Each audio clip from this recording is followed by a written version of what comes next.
So I have Vashisht Ray sir with me. He is going to start Indian economy today. And as you know that Indian economy is part of GS paper 3 and it is connected with other GS papers. So whether it is GS paper 2, GS paper 1 or some of the questions in your essay, it is connected. Vashisht Ray sir has completed his education from University of Delhi, the prime institution Delhi School of Economics. He has worked with State Bank of India as well, and he is in this teaching profession for the past 8 years. तो पिछले 8 वर्षों से sir पठन पाठन में involved हैं. So he is a trained person in his discipline and in his subject. I hope you all will learn from him, ask him many questions, bombard with him with the questions, and all yours, sir. The class is yours. Good evening, everyone.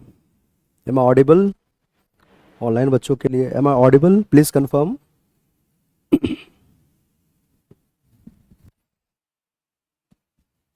Yes, you can confirm if I am audible to all of you, especially those sitting through online.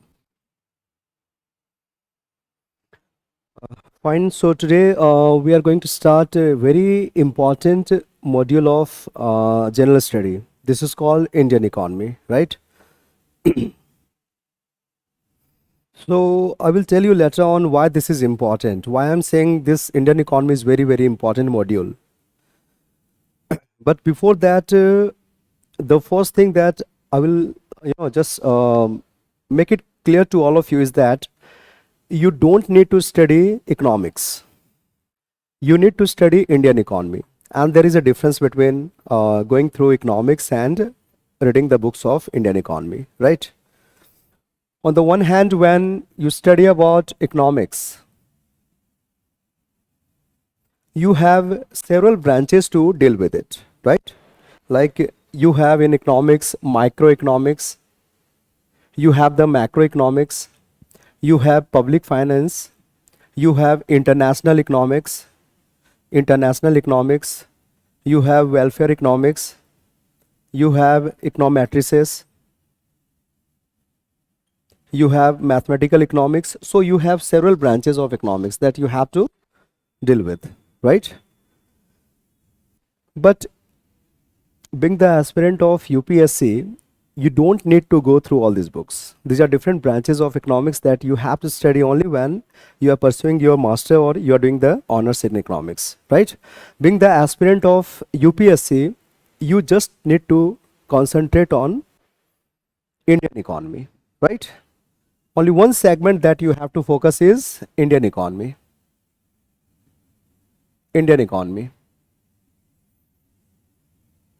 So the perception is that economics is very difficult. Yes, indeed it's very difficult. But when we talk about pure economics, right? When we talk about pure economics, this is indeed technical, very technical, because it comprises of subjects like micro, macro, international economics, welfare economics, which requires technical and basic understanding of economic theories, right? But not in case of Indian economy. And it's much easier to understand the intricacies of Indian economy because we all are the part of this economy. We are residing in India. We have been the part of Indian economy for a very long time, and through newspapers and different media sources, we have been acquiring the knowledge about our economy. So it's not that difficult to study and understand the structure of our economy. And in fact, being the aspirant of UPSC, you just need to understand the structure and problem of our economy, right? There are two different things that you have to study. The first, the structure of Indian economy, and second, the problem of Indian economy.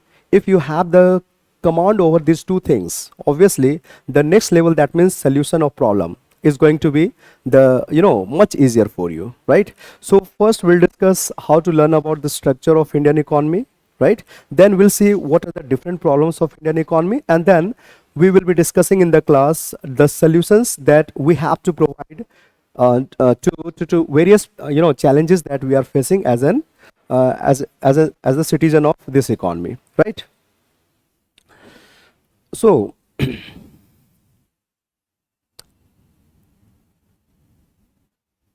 We don't need to study all these things. These subjects are for the students of pure economics. We'll focus on Indian economy. Now the question is where to start from, right? This is the basic thing that we have to know, where to start from. Where to start from Indian economy?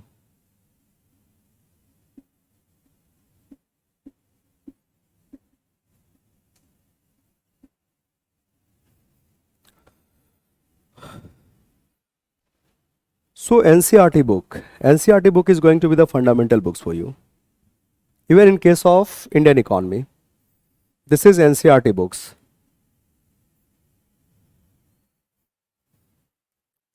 That gives you the fundamental knowledge about our economy, how the economy functions, what is the basic structure of our economy, what are the different challenges of our economy, and what are the different solutions, right? All these things have been given in the NCERT book, right? But unlike the book of civics or history, that you start from very beginning, like from class 6th, right? Indian economy books is available from class 9th onwards only. You don't have the economy book on class 8 or in class 6 or 7, right? You have to start from class 9th book. So this is very fundamental book, class 9th book. You have to start from here, right? You start from here, class 9th book. This is very fundamental book on Indian economy. Then you have class 10th book. Then you have class 11th book.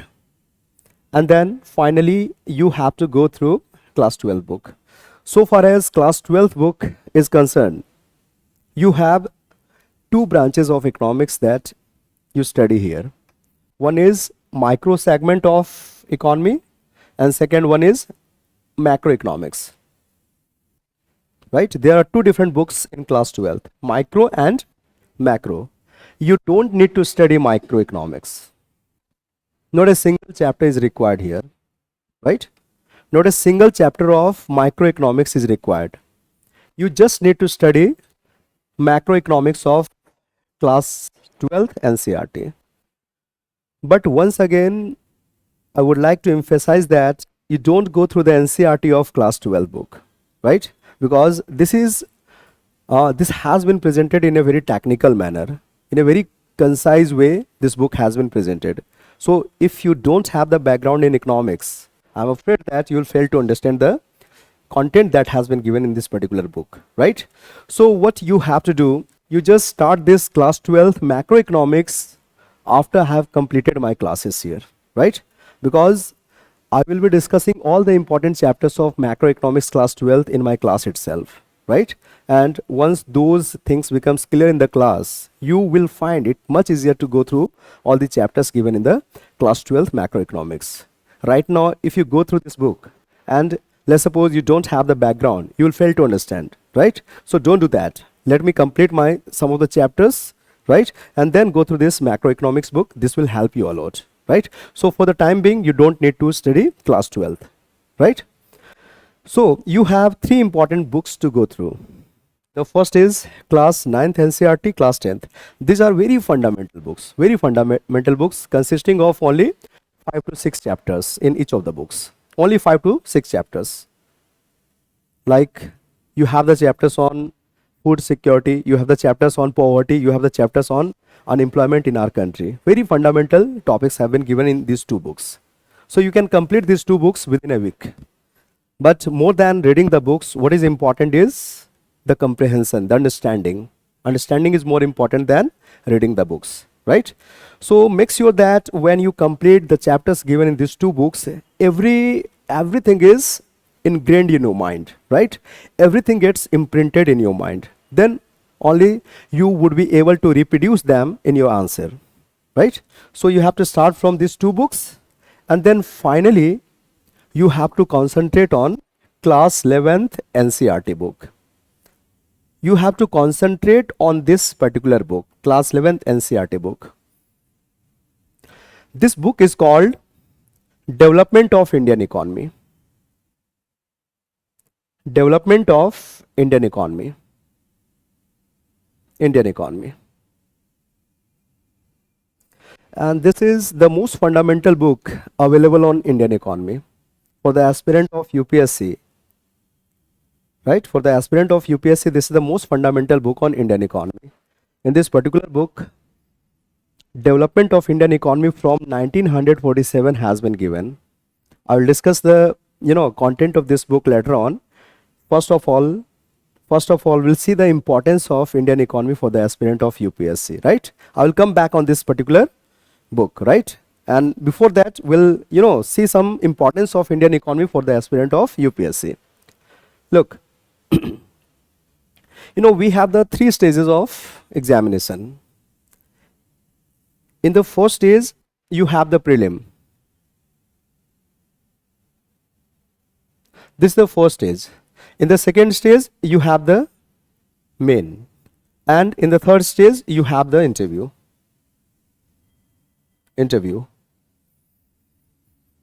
And in all these stages, you'll find that questions from Indian economy is being asked in good chunk, right? In prelims, main, as well as in interviews. So far as your main exam is concerned, Indian economy is the part of GS paper 3. It is the part of GS paper 3, Indian economy. There are many subjects that has been combined together to create a particular paper. Like GS paper 3, you have Indian economy. Apart from Indian economy, in this paper, you have the science and technology, you have disaster management, you have internal security, you have environment and ecology. So many subjects have been combined together to create a particular paper, right? So you have many subjects in GS paper 3. Indian economics is the most important one. Why I say that Indian economy is most important? Because of 2 different reasons. Number of questions being asked from Indian economy in this particular GS paper 3 is the highest. The first reason, number of questions. Number of questions is the highest. Number of questions is the highest. And this is very easy to find out. Like if you look at the questions paper of last 6 to 7 years of time, you will find that there are 20 questions being asked in GS paper 3. 20 questions is being asked in GS paper 3. And out of 20 questions, it has been found that around 9 to 12 questions are being asked alone from Indian economy. You can see that weightage is more than 50%. If the number of questions crosses, 10, then weightage becomes more than 50%, right? And remaining 10 questions is being asked from the remaining subjects like science and technology, disaster management, internal security, right? All these things. Like from internal security, you have only 1, maximum 2 questions. After, this Indian economy, the important, segment or module is science and technology. From questions can be 6 to 7. And then important is because of the fact that marks that are being assigned to different questions are maximum in case of Indian economy. Like you may have the questions from internal security which carry a marks of 5 marks, let's suppose. But there could be a questions from Indian economy and the questions carries a marks of 15 marks, right? So sometimes it may be possible that there are more questions from internal security and less from Indian economy. But marks wise, weightage would be more in favor of Indian economy. Because you can see that here particular questions carries a marks of 15 marks and here it carries a marks of only 5, right? So in that terms also, in that sense also, Indian economy has the weightage. It makes the subject more important, right? So questions wise as well as marks wise, Indian economy leads the pack. It leads the pack in the sense that among all other subjects, the questions is the maximum marks questions from Indian economy carries are maximum. So what lesson you have to draw from here? The thing is that when you go for this GS paper 3, make sure that you devote your maximum time and efforts for Indian economy as compared to any other subjects whose importance is relatively smaller, right? And that will give you, the chances, that will provide you more chances of success. It's not about the interest. You may have the interest in internal security, let's suppose, and you start devoting more time towards these subjects. ignoring the importance of Indian economy. So that leads you nowhere at all. Even after 3 years of time, you'll find that you have not been able to clear even the prelim exams. It's not according to your preferences or likeness that you have to go through. Rather, you have to find out the pattern, where the questions is coming mostly. When you start learning these things and devoting the times and energy as per the pattern and the weight is, obviously you can go ahead with other candidates, right? So make sure that you devote maximum time for Indian economy in this particular paper, right? So far as prelim is concerned, I'm not talking of CSAT, it's an entirely different thing, CSAT. I'm talking of GS, that means paper 1. And in GS paper 1, you have 100 questions, I think. You have 100 questions, and questions are coming from different, subjects. You have the questions from modern India. You have the questions from, art and culture. You have the questions from polity. You have the questions from science and technology. You have the questions from current affairs. Questions from, environment and ecology. And you have the questions from economics. So around 20 questions is being asked out of 100 from Indian economy. Around 20 questions every year for the last, you just pick up the questions paper. For the last 5 years, you'll find that around 20% of questions are being asked alone from Indian economy. So this is also important here, right? 20 questions out of 100. If you have been able to, secure 50% of marks, or if you have been able to, correct your 50% of questions, you will be selected for your main. So out of 100, if you correct your 50 questions, and from 50, 20 is coming from economics, you can see. 20 is coming from economics, then other important areas of, GS is polity, art and culture, modern India. So these are 5 to 6 papers or subjects. When you concentrate upon them, obviously your chances of clearing this prelim is going to be much easier. But usually what I have found is that aspirant, instead of, concentrating on 4 to 5 major subjects, they are running after each and every subjects, right? So ultimately it leads them nowhere.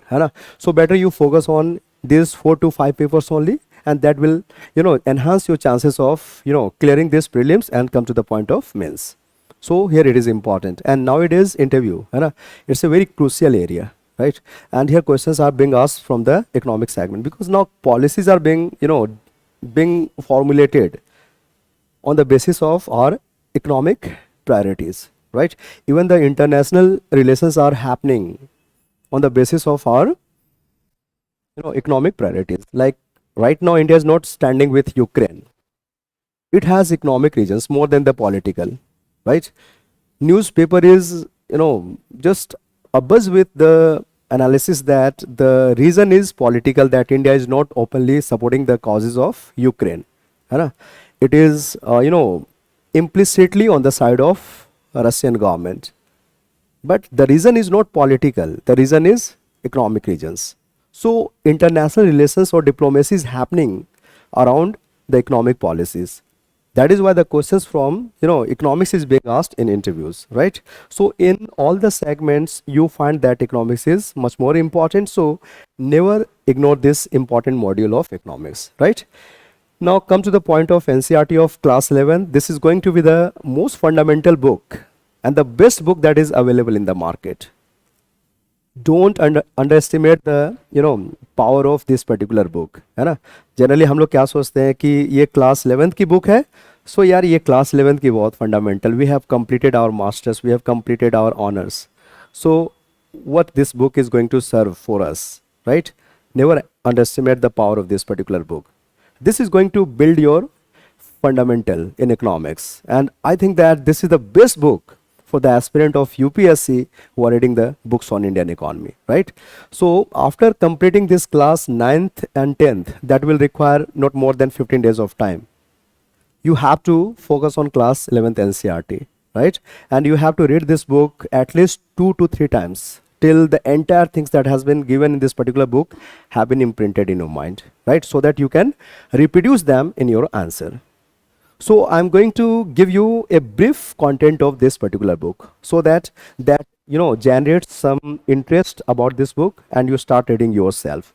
So basically, you have to undertake two different tasks. When you are going through my classes, you have to do two different things. First thing is to revise my classes on daily basis. Revision. You have to do the revision. Revision of class. ये आपको करना है on daily basis. And you have to revise the things that I have completed in the class. Not less, not more. Right? You read each and everything that I have completed here. And in case you fail something, you fail to understand something, you come to the class next day and before commencing the class or after the completion of class, you can ask the doubts, you can ask the questions, right? So first thing that you have to do is to revision of my class. And second thing that you have to simultaneously do is go through the NCERT book. NCERT book. If you have the background in economics, just skip these two books, class 9th and class 10th. These are very elementary, but I know that most of the students do not have the fundamentals of economics. So they must be starting from class 9th and class 10th NCERT book. Require only 15 days of time. And then you come to the basic book of class 11th, right?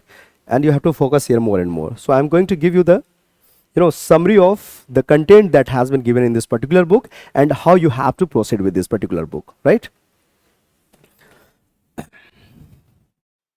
So the title of this book is going to give you the idea what precisely you are going to study in this particular book.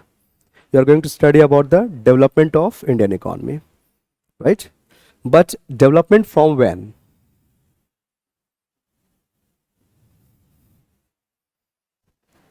You will study about the development of our economy, but development from when? Is it from the time of Mughal, or is it from the time of Vedic ages or later Vedic ages? No, you don't need to go that far. You need to study about the development of our Indian economy right from the time of independence of India. Because the structure of Indian economy that we have today do have the genesis in the British rule.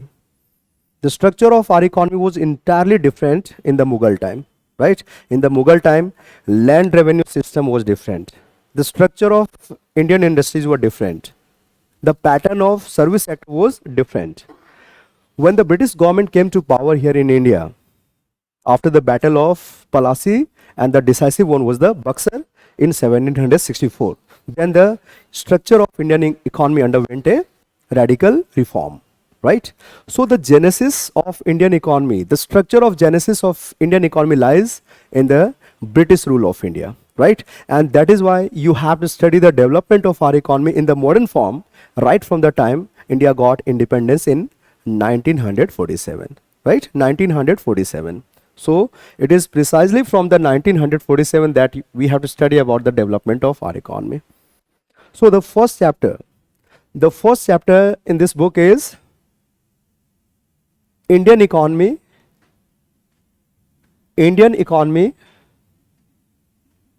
on the eve of independence. This is the first chapter. You have to read about the condition of Indian economy when India got independence in 1947.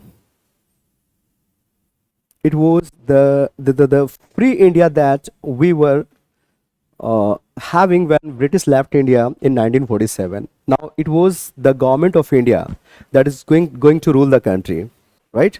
So it was imperative that we make the assessment of conditions of our economy, whether we are a rich economy or backward economy, so that we can formulate appropriate policies, right?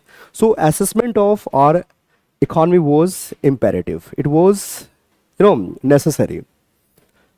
So in this particular chapter, the condition of Indian economy has been given. And at the end of the chapter, the conclusion has been given, whether the economy was poor, backward, or the economy was rich and advanced, right? So now what are the criteria on the basis of which we make the evaluation of condition of an economy?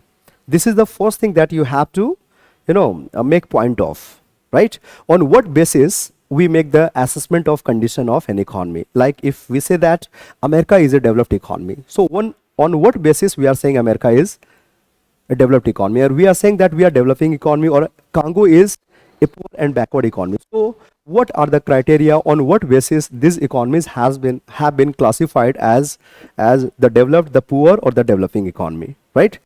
So in this particular chapter, the conditions of Indian economy has been given on different criterias, right?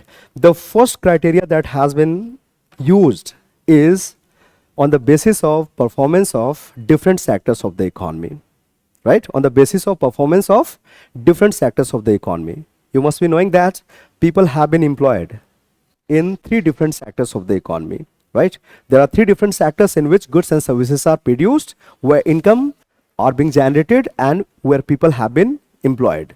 These are primary sector of the economy, right?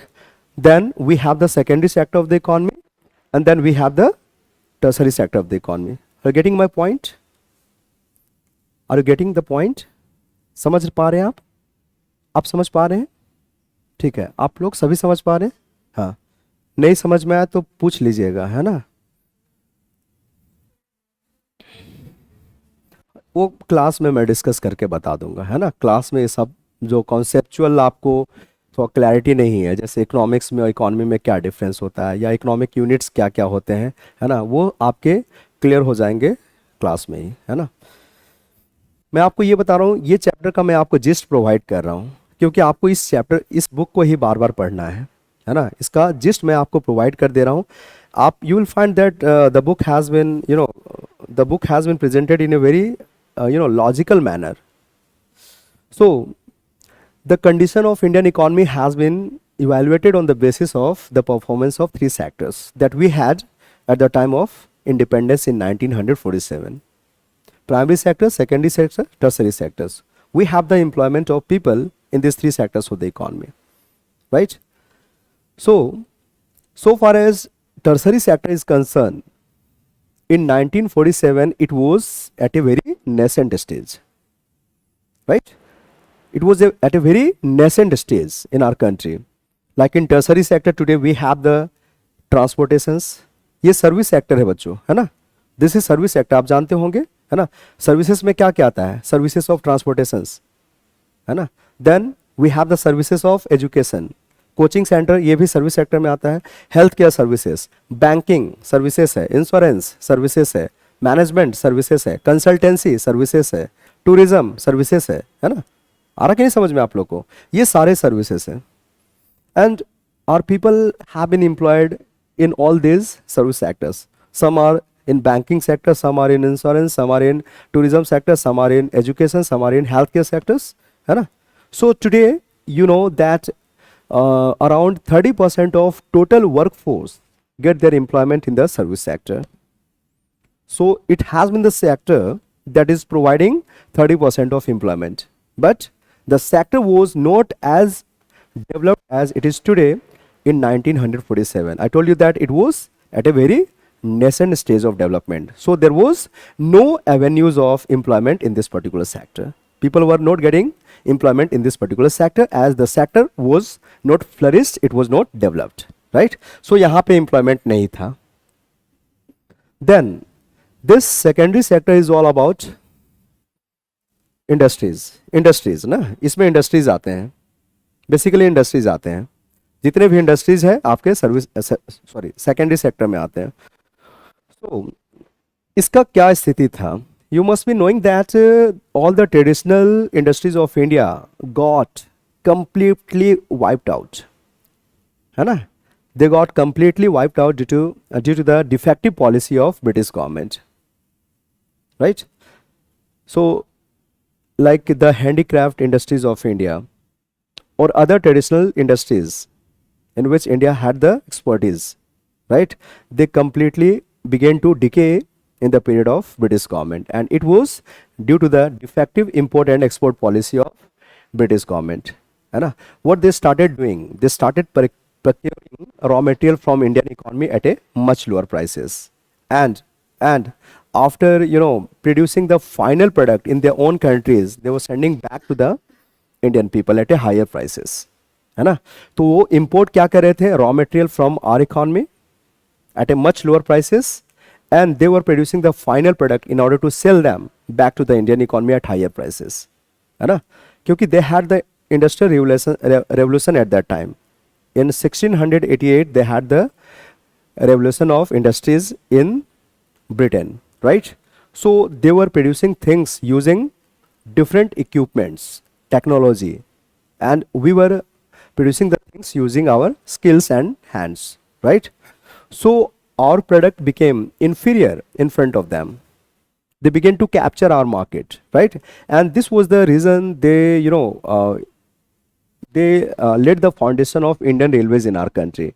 In fact, there were two important reasons that British government started railways in our country in 1853. The first reason was to ensure that their product is being sold to every part of India, and for that the transportations in terms of railway was required.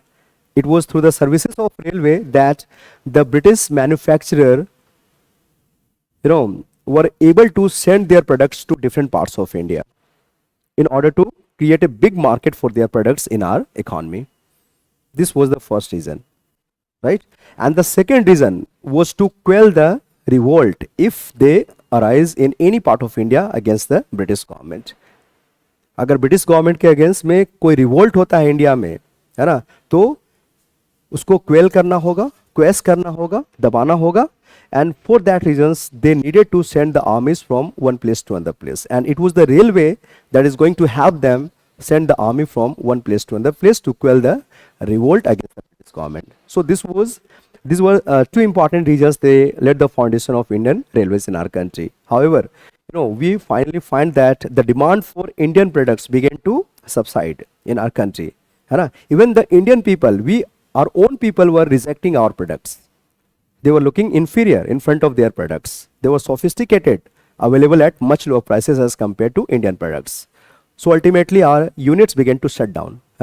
One by one our unit began to shut down, and by the time British government left India in 1947, we had no domestic units except a few, like some sugar mill industries in western Uttar Pradesh, Balrampur, Meerut, all these things. And Tata company, Tisco, was established in 1907.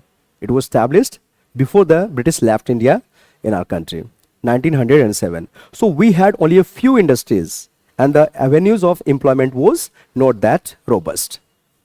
So maximum chunk of people were involved in where? Primary sector. And the most important economic activity of primary sector is what? Agriculture. Agriculture. So today you must be knowing that around 50% of people are dependent on agriculture today. 50%, much higher as compared to other countries, right? But at the time, in 1947, around 72% of India's workforce were dependent on agriculture sector. Such a high percentage of people were dependent on such a sector that was giving a meager sum of income. This is the area where your income is not that strong, right?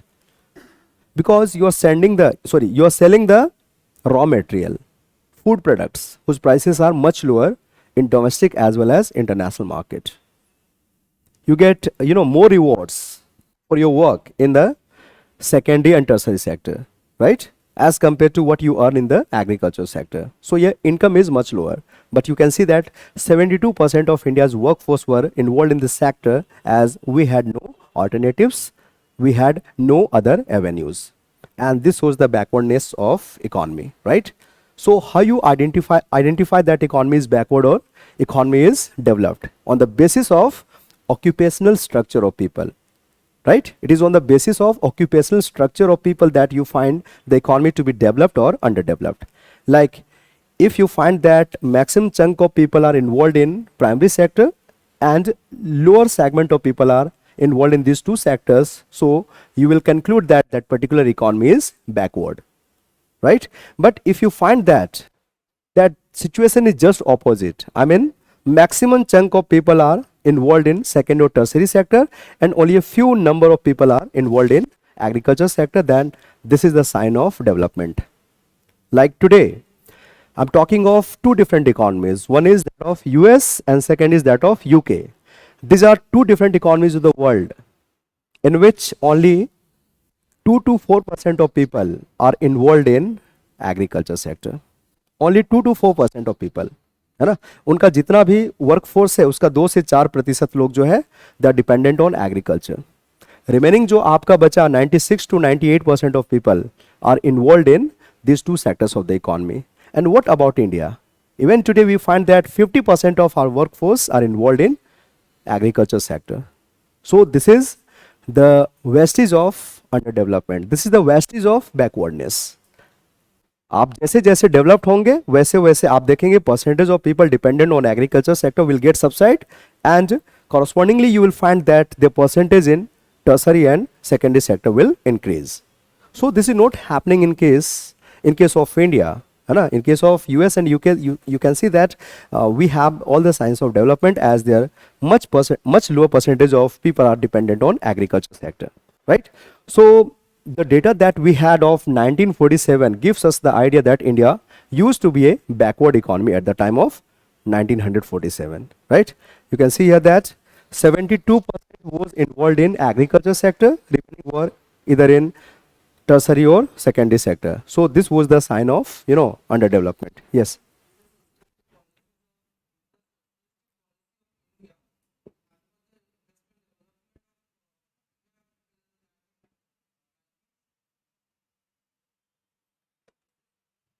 Yeah, in fact, it was not only the British government that ruined the.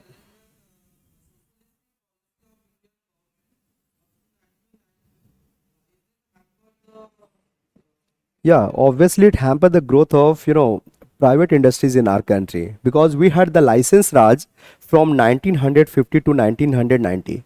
It was only in 1991 that we adopted liberalization of the economy, right? We abolished the system of license Raj and started giving the approval to each and every industries that wanted to set up their enterprises. And then only we found the growth of, private industries in our country. Before that, we had the limited number of industries in our country, right? And that is why I'm saying that it's not only the British government that was responsible for the underdevelopment of industries in our country. Even the Free India had this kind of, negative policy towards our development of industries, right? ठीक है? So ये देखो एक basis है किसी भी economy को evaluate करने का कि उसकी कंडीशंस कैसी. आप ऑक्यूपेशनल स्ट्रक्चर को देखेंगे, है ना, और उस समय का ऑक्यूपेशनल स्ट्रक्चर क्या बता रहा कि less in tertiary and secondary, more in agriculture sector, and that is the wastage of under development, right. तो कंक्लूजन निकला, India was a backward economy at the time of independence. The second criteria that has been used in this particular chapter to make the evaluation of condition of our economy is the infrastructure that were available in our country, right? Infrastructure on the basis of various infrastructure that we had in 1947. इसके बिना development possible नहीं है. आप लोग कुछ infrastructure का नाम बता सकते हैं? रेलवेज. What else? जितने भी आपके ट्रांसपोर्टेशन आ गए, रेलवेज हो गए, रोडवेज हो गए, वाटरवेज हो गए, एयरवेज हो गए, है ना, they are the economic infrastructure. What else? Energy, है ना, जैसे पावर प्लांट्स. What else? क्या? अच्छा, not exactly. Infrastructure are always considered to be the launching pad of development. Without having them you cannot have the development, but you can have the development without having the tourism sport, है ना. बहुत सारे country में tourism sport नहीं है फिर भी वो डेवलप्ड है, ठीक है. इंफ्रास्ट्रक्चर में आपके दो तरह के इंफ्रास्ट्रक्चर आते हैं, एक इकोनॉमिक और दूसरा सोशल, है ना. We have two kinds of infrastructure, है ना. ये इंफ्रास्ट्रक्चर जो होते हैं इनेबलिंग फैक्टर होते हैं, है ना, that helps you to grow, that helps you to improve. Without having them you cannot think of making progress. So basically we need two kinds of enabling factor in order to make progress. One is social and second is economic. So basically we have two kinds of infrastructure, social and economic. So in social infrastructure we have the schools, है ना? We have the schools and colleges, we have the hospitals, these are social infrastructure. We have the community centers, these are the social infrastructure. They are required for the sake of social progress of the economy, right? But more important is economic infrastructure, in which we have the railways, we have the roads, we have the airports, we have the ports, we have the power plants. These are the economic infrastructure without which we cannot think of making progress, right? है ना? आप देखेंगे जो country जितना developed होगा, you will have the robust, network of all these infrastructure. And if country is backward, you will find that the country is lacking in all these basic infrastructure, है ना? Like in African countries, you have the dearth of all this infrastructure, and the dearth of infrastructure make them more backward. America has the robust and wide network of all these infrastructure, and that helps them to grow further, right? So on the basis of available infrastructure that we had in 1947, the situation has been यहाँ पे evaluated whether we had the growing economy or we had the poor economy. So what we find? We find that in the name of railways, we had a few kilometers of them at the time. I told you why this railway was established. Then postal service was there, है ना? Postal service was there, but to a limited area only, है ना? Road जो था वो आपका कच्चा सड़क हुआ करता था. We didn't have the all weather roads. कच्चा सड़क जो कि मॉनसून में क्या हो जाएगा, वैनिश हो जाएगा, है ना? देन पावर प्लांट्स की कमी थी. सोशल और इकोनॉमिक इंफ्रास्ट्रक्चर दोनों काफी कम थे, and on that basis this has been describe that the economy was backward, right? Third criteria on which the economy has been evaluated is on the basis of demographic profile. Demographic profile. Here demography means what? What do you mean by demography? Yes, yes. This is about the profile of people living in that economy, है ना? Profile of population, profile of people living in that economy, and how you make the assessment of profile, whether the profile is good or bad. So in order to make the assessment of profile, you need to look at literacy ratio. What is the percentage of people who are literate, right? That speaks volumes about the quality of life of people living in that economy. Literacy ratio, है ना? This is the indicator of demographic profile. What else indicator are there? First is literacy ratio, second one is life expectancy at birth. This also indicates the profile of the population, right? What else? Birth and death ratio, right? This is also indicator. Then we have the sex ratio. This also is used as an indicator of development. In fact, more than the economic, this is used as social indicator, whether we are developed or underdeveloped, right? है ना? So these are food security is not. That is not the profile of people. आपका profile क्या है? आप कितना पढ़े लिखे हैं, आप कितना हेल्दी है ना? आपकी इम्यून सिस्टम कितनी स्ट्रांग है डिजीज को ये करने के लिए, समझ रहे हैं? वो आपका प्रोफाइल है ना? तो ये लोगों के प्रोफाइल से आप बता पाते हैं कि इकॉनमी जो है वो बैकवर्ड है या इकॉनमी एडवांस है ना? Like literacy ratio. Developed economy में you will find that people are more literate as compare to people in under developed economy, है ना? Percentage of literate people in Canada is more than the percentage of literate people in India, right? है ना? So when India got independence in 1947, only 16% of India's population were literate. Only 16%. Think of the percentage, much lower, है ना?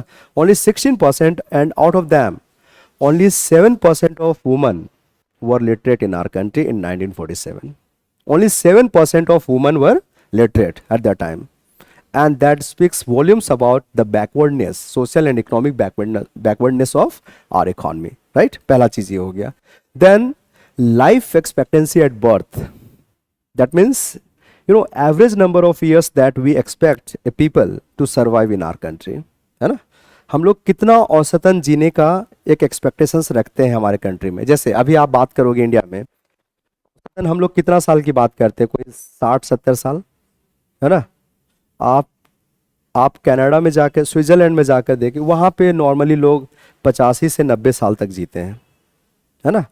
बिल्कुल उसी health में जो हमारा 65-68 में रहता है, उन लोग 85-90 में उतना ही वो लोग हेल्दी रहते हैं.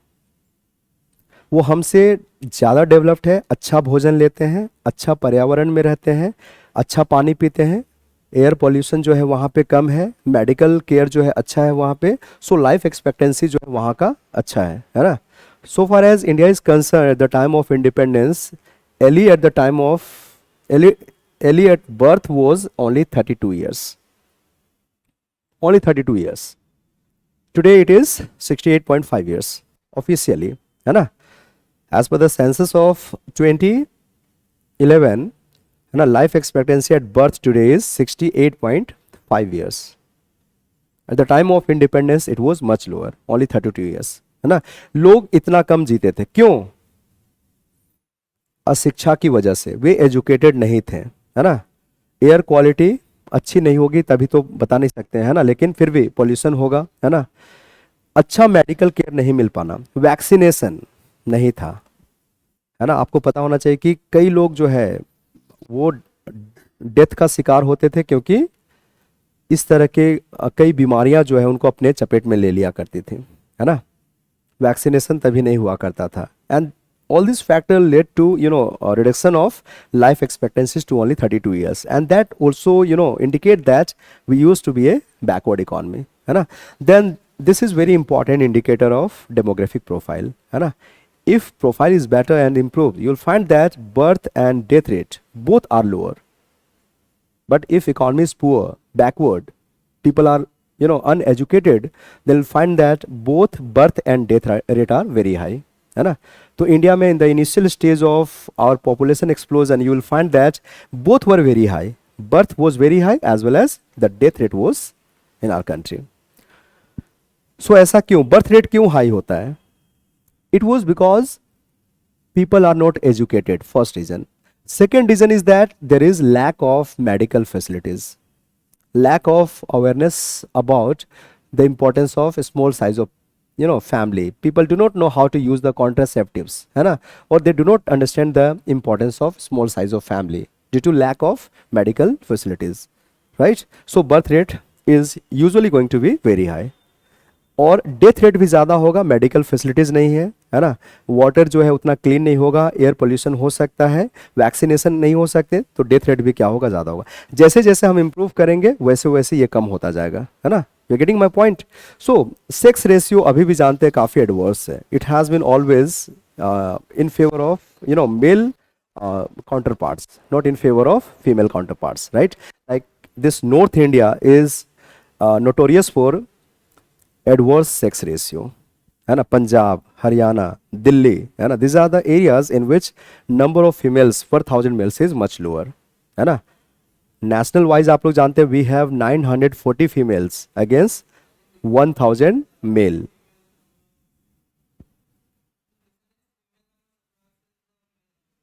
Yes. So in some state of India like Kerala you have the favorable sex ratio, right. So this speaks about the social backwardness, है ना. हम लोग सोशली क्या है, बैकवर्ड है ना. हम लोग किस वजह से इस स्टेज में पहुंचे हम लोग सभी जानते हैं, क्योंकि हमारे घर में जो है लड़कियों को कम प्रेफर किया जाता है ना. और पहले जो प्री नाइटल सेक्स का डिटर्मिनेशन होता था, बच्चे पैदा होने से पहले हम उसके सेक्स को जान पाते थे, मेल है या फीमेल है ना. उसकी वजह से बहुत सारे बच्चों को अबॉर्ट कर दिया जाता था, है ना. फीमेल रहा तो नहीं लड़की नहीं चाहिए, लड़का चाहिए, है ना. And that has reducing the number of female per 1000 males. So this is the sign of social backwardness, and all these indicators we find that we had in 1947 India used to be a backward economy, right.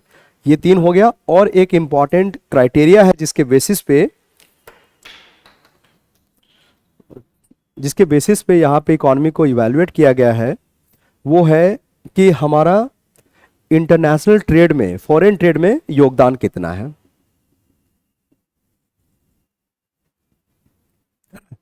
इसके basis में किया गया। आपको पता होना चाहिए कि America जो है बहुत बड़ी इकोनॉमी है ना, it's a big economy, it is the biggest economy in the world, है ना। We know that on the basis of size of its nominal GDP, right. America GDP is now $22 trillion, we are just $3 trillion, है ना, 2.7 और 2.9 trillion dollar. So America is the biggest economy in the world. The income of American people is the highest in the world, right? Their per capita income is $46,000. Our per capita income is nearby, $1,900. उनका $46,000 है, हमारा $2,000 के आसपास है per capita income, right. और यही कारण है कि अमेरिका का कंजम्पशंस जो है बहुत ज़्यादा है ना। दे purchase several things from rest of the world. They import from China, they import from Indian economy, they import from European economy in order to cater to the domestic requirement of the people, right? So their percentage of imports as well as exports in the international trade is very high, है ना. But on the other hand, you may have the poor economy. Poor economy, their contributions or share in international trade is going to be much lower. Our ability to export and import is much lower because we do not have the sufficient income with us, right? अगर income हमारी कम होगी, so we cannot import.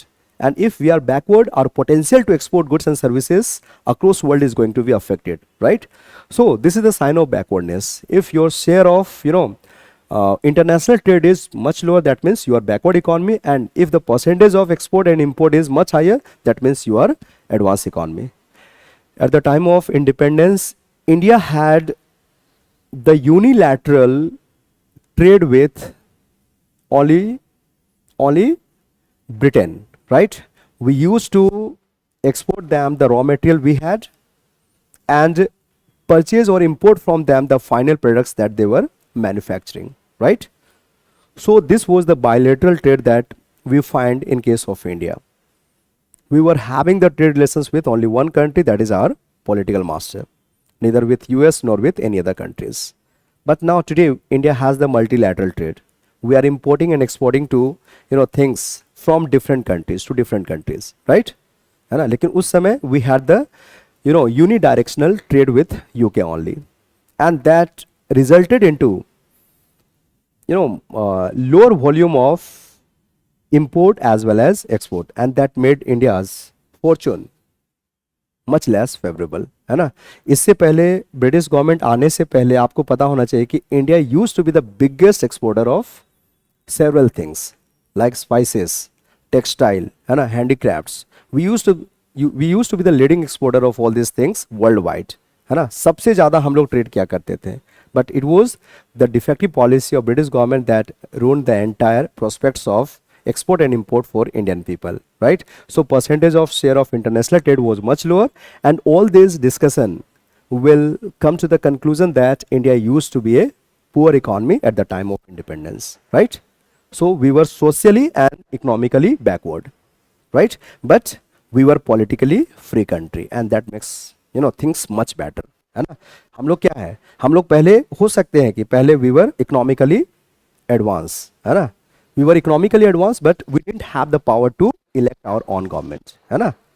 राजतंत्र हुआ करता था, मुगल में शासन चलता था, बाप मरेगा बेटा बनेगा, है ना. We didn't have the power, we didn't have the republic, है ना. We didn't have the democratic system of parliament, right? We didn't have the power to choose our ruler, right? तो हम लोग जितने भी एडवांस हैं, but politically we were backward. अब थोड़ा सा यहाँ पे सिचुएशन अलग हो गया, है ना. Now we are economically and socially backward. But the important thing is that now we are politically free country, and we have the power to elect our own government. And the responsibility of the government is to make social and economic progress. That is going to be the prime responsibility of elected government, right?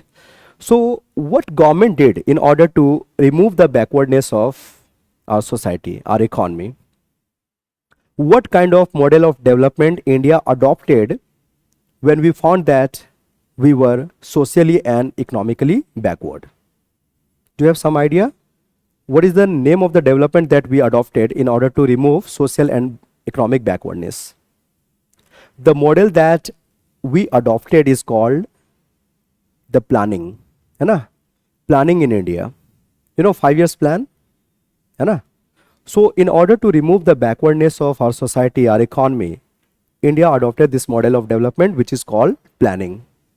And we adopted this model from where? Yes, from Soviet Union, USSR. Like in our constitutions, we have, many provisions adopted from different constitutions. Like we have the fundamental rights that we have borrowed from where? USA. है ना? We have the fundamental rights from the USA. Fundamental duties from? Duties also from USA, right? USSR. Yes, fundamental duties from USSR, but fundamental rights from the USA. And in fact, the Government of India Act of 1935, most of the provisions were borrowed from other countries, right? So even in case of, economic policy, we can adopt the model of development from different countries. So when we found that we were socially and economically backward, what India did was to adopt planning, planning. So second chapter is about planning, है ना? Second chapter में जो है पूरा planning के बारे में लिखा गया. ये देखो फर्स्ट चैप्टर हो गया in which you find the condition of Indian economy. Second chapter is about planning in India. Planning in India. So here in the first part of this chapter, the concept has been, discussed here, like what we mean by planning, then different types of planning, then objectives of planning, है ना? These are the conceptual or theoretical part of planning, है ना? इसमें discuss किया गया है कि what is the meaning of planning, what are the different types of planning, then what are the objectives of planning. In the first part of this chapter, this theoretical aspect has been dealt with, right? In the second part of this chapter, an evaluation of planning in India has been done, right? In the second part of this chapter, evaluation of planning in India has been done. Like to what extent the planning in India has been successful and to what extent it has been a failure, right? Like we had success in some areas, we had failures in many other areas. The evaluation has been done here in the second part of this chapter, so that you can, fully understand the potential and limitations of planning in an economy, है ना? Success will highlight the potential of planning, what planning can do for an economy, right? So success will highlight that point, but the failure of planning will highlight that what are the limitations of planning, why in some areas planning did not work in our country, है ना? That will give you some idea, right? So we had some success, we had some failures, and those failures culminated into economic crisis in 1990, right? From 1950 to 1900, let's suppose 90, the situation were not looking that bad. We were thinking that yes, we are on the right track, we were making social and economic progress. But eventually in 1990, the failures of planning resulted into a crisis that it was very difficult for Indian economy to overcome with. Our economy was on the brink of collapse, like Sri Lanka is today, like Pakistan is today. In Pakistan, you have the crisis, every 2 or 3 years of time. I'm not going to talk about Pakistan. We have the political exigencies in Pakistan, but Sri Lanka is on the verge of collapsing. So we had the crisis in 1990. The crisis was not, just like the crisis in Sri Lanka today. We had a different crisis. This is called Biop Crisis. Biop Crisis. We had the crisis of balance of payment, है ना? Balance of payment crisis का मतलब है we had crisis of foreign exchange or foreign currency, है ना? Foreign exchange कहिए या foreign currency कहिए, एक ही बात है. The reserve of foreign currency with Indian government had got depleted to only $1 billion, है ना? हमारे पास जो फॉरेन करेंसी रह गया था केवल कितना रह गया था? $1 बिलियन, $1 बिलियन रह गया था, है ना. अभी कितना है? All the foreign exchange are put into the custody of whom? In the custody of the central bank of this country, which is Reserve Bank of India, right? Reserve Bank of India is the custodian of forex reserve, and right now we have around $630 billion, sufficient enough to import continuously for 2 years of time, let's say, है ना, right? So now the first question is, why we need a good amount of foreign exchange? We are Indian economy. Rupee is the legal tender money here. We use rupee in the medium as the medium of exchange. But why economy like India need foreign exchange? What is the reason? हमें foreign exchange क्यों चाहिए? हम foreign exchange से क्या करेंगे? हमारे पास dollar क्यों होने चाहिए? नहीं, मैं पूछ रहा हूं कि क्यों होने चाहिए. हमने आपको बताया कि हमारे पास जो है $630 बिलियन का जो है फॉरेन एक्सचेंज अभी पड़ा हुआ है ना. तो मेरा क्वेश्चन आप लोग से ये है कि why an economy require foreign exchange? What the economy do with its foreign exchange?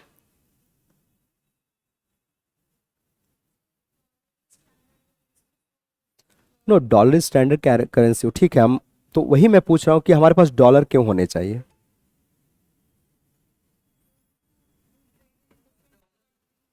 Okay, to make transactions with different countries.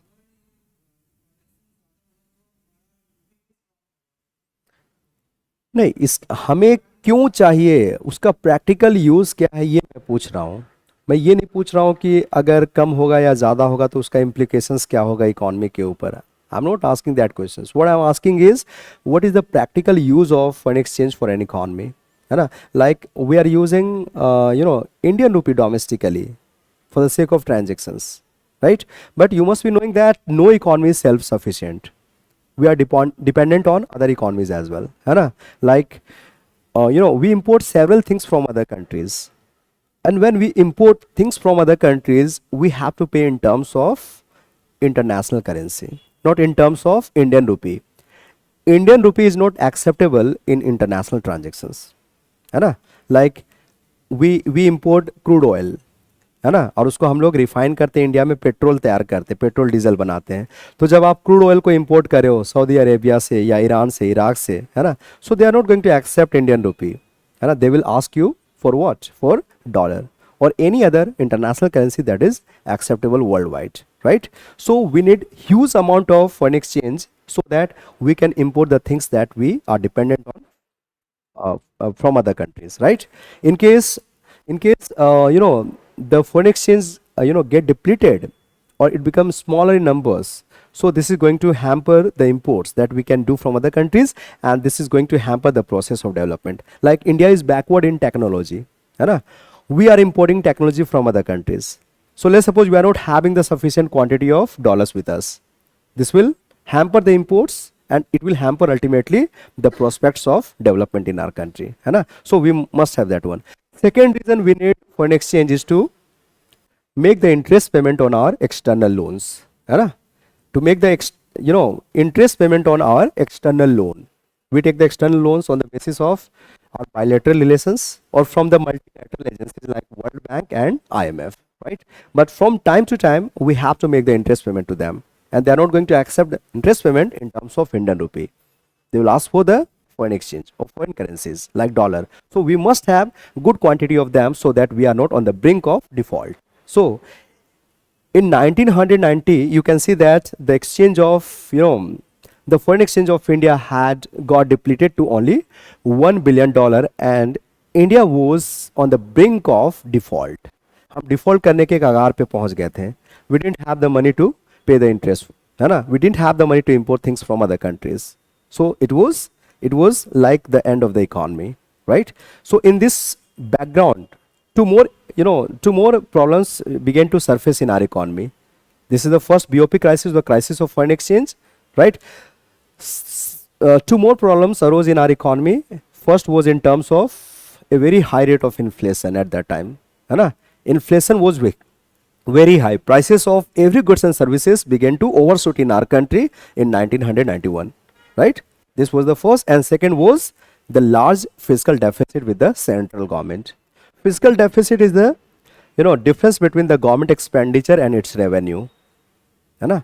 So government was making huge expenditure and its revenue was declining, and that created a huge gap in the expenditure and revenue. So fiscal deficit became very high, है ना? Just like the Sri Lanka, है ना? Its fiscal deficit is very high today. So the government is not able to implement the program because in spite of high expenditure, its revenue has depleted, right? So these were three problems, है ना, against which we have to undertake reforms in our country.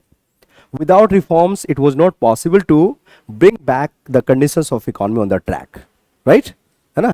तो हमने फिर क्या किया, economic reforms को start किया. सो आपको थर्ड चैप्टर में पढ़ना है. थर्ड चैप्टर में आपको इकोनॉमिक रिफॉर्म्स के बारे में पढ़ना है ना? आपको मैं दिखा रहा हूं यहां पे कितने अच्छे सीक्वेंस में इस बुक को लिखा गया है ना. थर्ड चैप्टर है आपका इकोनॉमिक रिफॉर्म्स. कब का रिफॉर्म को पढ़ना है आपको? Economic reforms of 1991. This is our third chapter, है ना?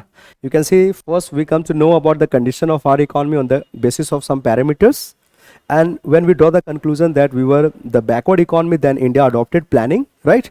So theoretical aspect of planning has been discussed in the first part of the chapter. In the second part, we find the evaluation of planning in our country, success and failure of planning, and when the failure of planning culminated into a crisis, we had to adopt economic reforms. We did it in 1991. So in this chapter, all the components of economic reforms have been discussed.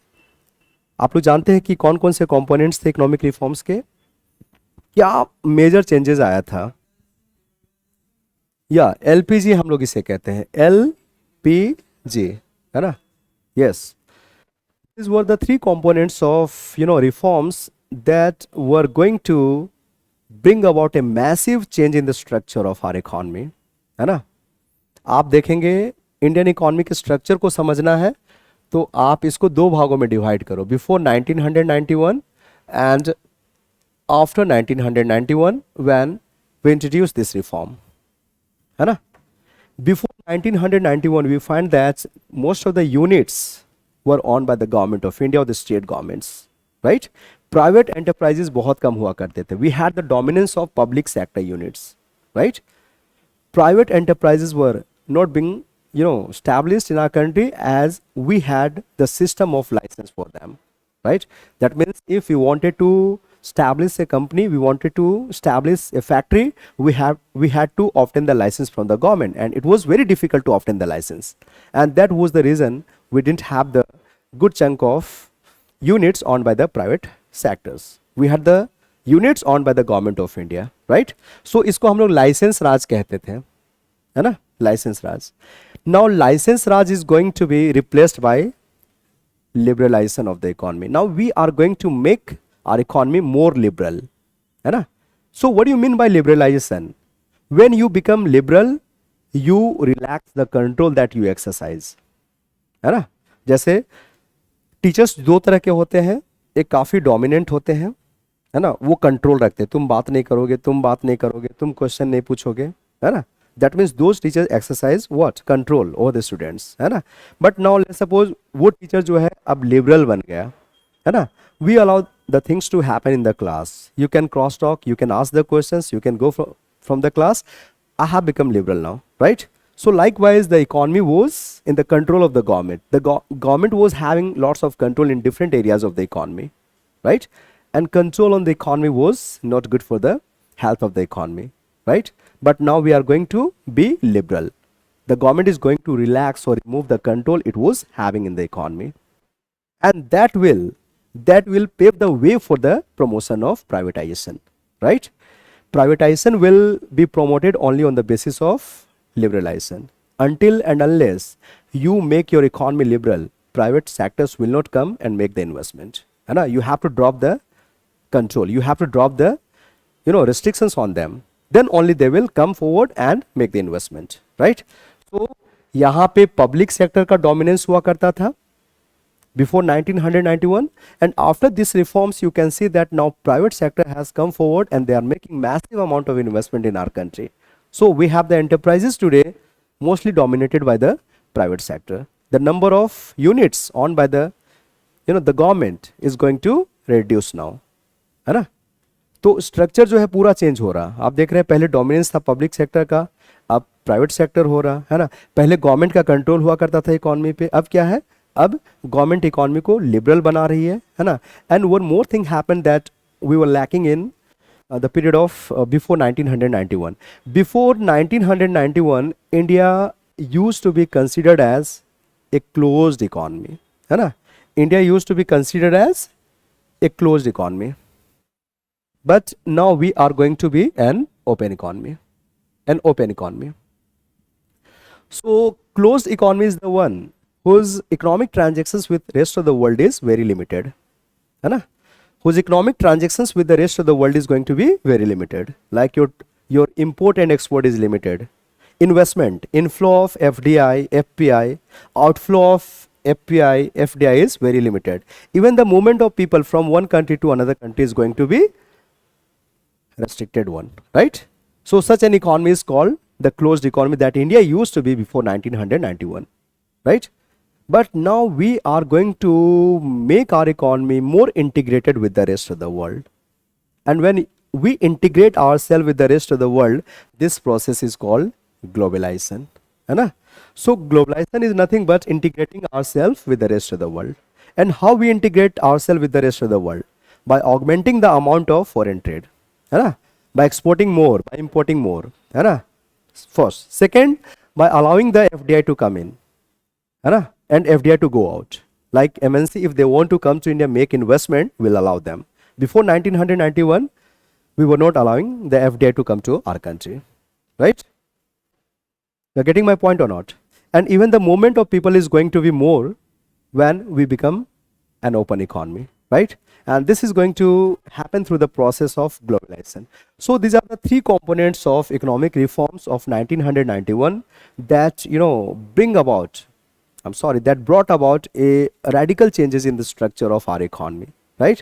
So the meaning of LPG has been given there.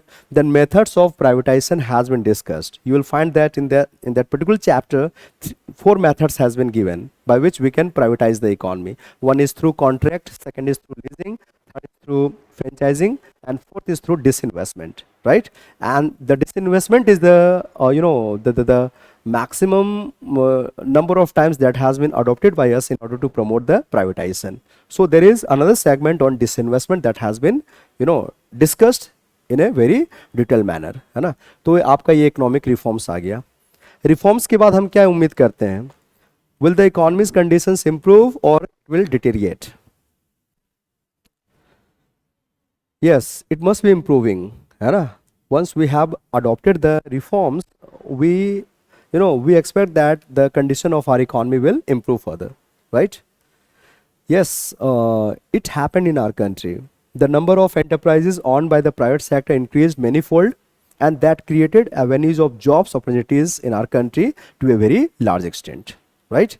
Then when the control of government of India on various areas of economy went away, that gives impetus, and that gives opportunities for other players to seek in and raise their revenues. Like various participants from other countries are also coming in terms of FDI or MNC, right? So they are enhancing their incomes from our economy, and that gives benefits to the government of India also in terms of tax revenue, employment, right? So that happened that happened here. But in spite of these reforms and improvement that resulted as a result of this reform, India has some chronic economic problems, है ना. India has some chronic economic problems that have been discussed in the subsequent chapters. यहाँ तक तो आप लोग को समझ में आ गया है ना. First you know the condition of our economy, है ना. Then when we find that we are backward economy, we adopted planning for that reasons. We have the success and failure of planning. When planning did not provide us the much needed result and resulted into a crisis, we had to adopt the economic reforms, right? But even after these economic reforms, we find that there have been lots of chronic problems faced by Indian economy. So in the subsequent chapters now, major challenges of Indian economy have been discussed. Like, आपको क्या लगता है कि India के सामने कौन सा एक प्रॉब्लम्स जो है काफी क्रॉनिक है? क्रॉनिक जानते हैं आप लोग, you know the meaning of chronic? और you mean by chronic? Yes, क्या बोल रहे हैं, जरा जोर से बोलिए। लॉन्ग टर्म बोल रहे हैं, है ना? ठीक है। Chronic is something that is persistent for a very long time and it's not going to die down any sooner, है ना? क्रॉनिक का मतलब कोई ऐसा चीज जो बहुत लंबे समय से चला आ रहा, अभी भी परसिस्ट कर रहा, और वो डाई डाउन नहीं होगा, आने वाले समय भी रहने वाला है।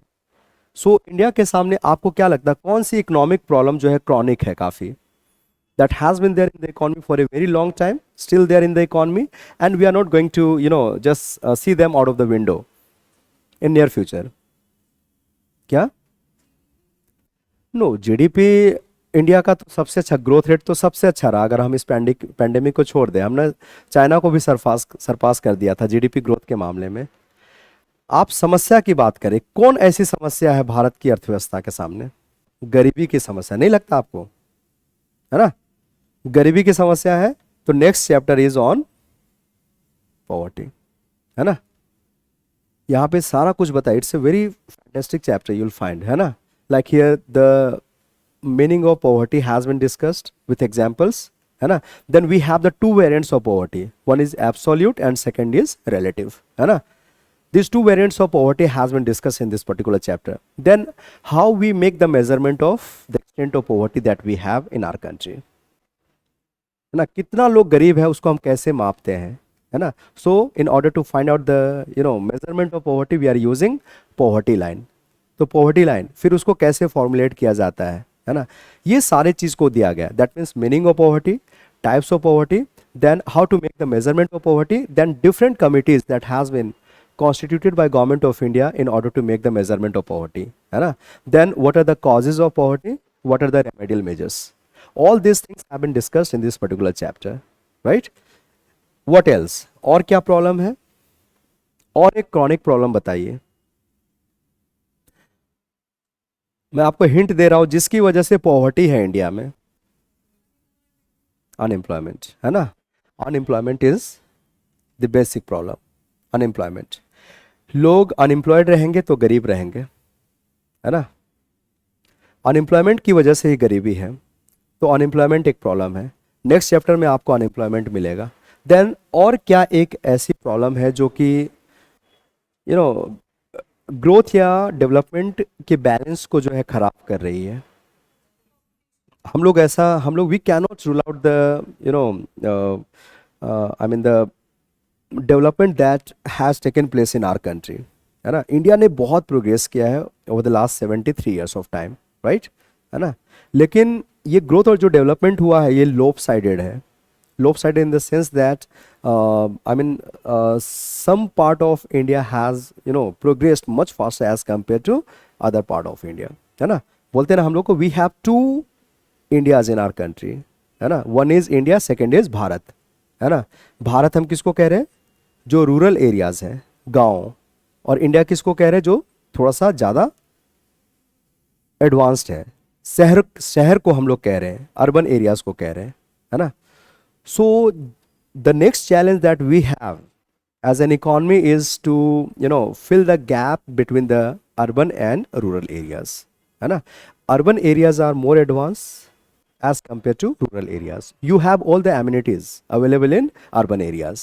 People come from rural areas in search of better prospects, like better education, better healthcare facilities, better jobs, right? So there is, I mean, chunk of migration and mass, है ना? And those en masse migration is putting more burden on the civic lives of urban areas. So we have the problem of traffic congestions, we have the problem of air pollution, we have the problem of drinking water in urban areas, and these all are the results of a heavy migration that are taking place from one part of country to another part, right? And this migration is happening because we have the lopsided development in our country. Urban areas are much more developed as compared to rural areas. Now the challenge is to bring those rural areas at par with urban areas, है ना, ठीक है। तो rural areas का development एक challenge है, तो next chapter is development of rural areas, rural areas, right? So my point is that this chapter has been a very logical, I mean the chapters has been presented in a very sequential and logical manner, right? है ना? You have the conditions of Indian economy, you have the planning, and you have the economic reforms. Spite of reforms, we have some challenges, right? है ना? And this is the book on which you have to concentrate, है ना? सबसे अच्छी book जो market में है वो यही बुक है। आईएएस बनने के लिए आपको ज़्यादा नहीं पढ़ना, आप लोग एक चीज़ को याद रख लो, है ना। Although this class consist of only few students like 5 और 6, है ना, लेकिन आपको याद रखना है कि आपको कम ही बुक पढ़ना है लेकिन बार बार पढ़ना है ना। It's better to read one book 10 times then to read 10 books one time. ज़्यादातर लोग यही करते हैं। स्टैंडर्ड बुक है, मैं बताऊंगा अभी। First you complete NCERT and my class notes, then later on I will say कि which particular book you have to go through, है ना। क्योंकि इकोनॉमिक्स में जो है ना, बिल्कुल क्वेश्चंस जो आ रहे हैं ना करेंट ओरिएंटेड आ रहे हैं।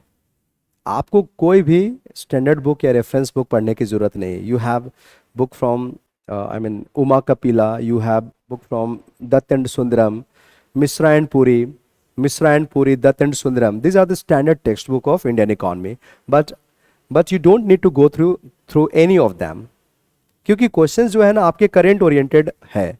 आपसे ये नहीं पूछा जाएगा what is the meaning of unemployment, discuss the various types of unemployment found in India. This are very traditional questions that are being asked in the schools and colleges, है या नहीं। आपसे ट्रेडिशनल क्वेश्चंस नहीं पूछे जाएंगे, आपसे अभी current जो कॉन्टेक्स्ट में अनएम्प्लॉयमेंट आ रहा है ना उसके बारे में पूछा जाएगा कि आप उस पर क्या सजेशंस देते हो, है ना। समझ रहे कि नहीं। इसलिए आप अगर फंडामेंटल बुक्स को पढ़ लेते हैं and you just keep yourself abreast with the latest development, that's going to help much and more, है ना, ठीक है। Rather to study the reference book और very thick book on Indian economy, you must go through the newspapers on daily basis, right? You have to read either of the newspapers, the Hindu or the Indian Express, right? Either of the newspapers, but I suggest my students to go through Hindu. Reason is that even the UPSC follow the Hindu, UPSC भी हिंदू को follow करती है। मैं ये बात क्यों कहता हूँ, क्योंकि आप देखेंगे कि कई क्वेश्चंस जो है डायरेक्टली प्रीलिम्स में और मेंस में हिंदू से पूछा जाता है ना। आप हर एक साल देखेंगे कुछ ना कुछ क्वेश्चंस जो है डायरेक्टली जो है वो हिंदू न्यूज़पेपर से पूछ लिया गया है, बिल्कुल वैसे का वैसे ही पूछ लिया गया है। प्रीलिम्स में भी होता है, मेंस में भी होता है ना। इसलिए it must be like your Bible, every day you get up in the morning and start reading newspapers first, that must be in your habit, I would say, है ना। You don't go through the newspapers to make the to understand what is happening all around the world. No, rather you must be starting newspaper to develop it as a habit, है ना। आप habit की तरह develop करो, बाद में इसको धीरे धीरे समझ में आपको आ जाएगा, है ना। NCERT book, so far as NCERT book is concerned, you'll find every teachers suggesting to go through the NCERT book in order to improve your fundamentals, है ना। But I ascribe one more reasons why you should go through NCERT. सारे teachers बोलते हैं कि NCERT क्यों पढ़े हम। आपने देखा होगा पहले भी आपको सर क्लास लिए हैं, सब ने कहा कि एनसीईआरटी पढ़ो, एनसीईआरटी पढ़ो। बट वाई एनसीईआरटी पढ़ने के लिए क्यों कहा जाता है? Because that gives you the fundamental knowledge about the subject. लेकिन ये उतना ज़रूरी नहीं है, क्योंकि मैंने क्या देखा है ना कि एनसीईआरटी से भी बेहतर बुक है। सभी बुक तो नहीं, लेकिन एनसीईआरटी से भी बेहतर बुक्स जो है अलग अलग बोर्ड्स के हैं। जैसे तमिलनाडु बोर्ड का इकोनॉमिक्स को आप पढ़ें, है ना। बिहार बोर्ड्स का तभी आता था, I forgotten the name, what we call, एक पब्लिकेशन है उनका, आप साइंस को पढ़कर देखिए। क्या भारती तो है, क्या भारती नाम है उस पब्लिकेशन का, है ना। So this books from the state boards are much better than the NCERT we have. है ना। तो ऐसा नहीं कि सिर्फ एनसीईआरटी से आपका फंडामेंटल क्लियर होगा, ऐसा नहीं है। You can start reading any fundamental books from class 6 to 12th. It's not necessary that you go through the NCERT only, but yes, some books of NCERT like those of history, है ना, those of history and polity, they are outstanding, है ना, they are outstanding, they are excellent, है ना. But one more reason that you should go through NCERT is to learn how to write an answer. This is the NCERT book that will give you an idea as to how to write an answer. ये चीज कहीं भी हम लोगों को नहीं सिखाया गया है कि एक आंसर को कैसे लिखना चाहिए, है ना. जैसे आपने देखा होगा,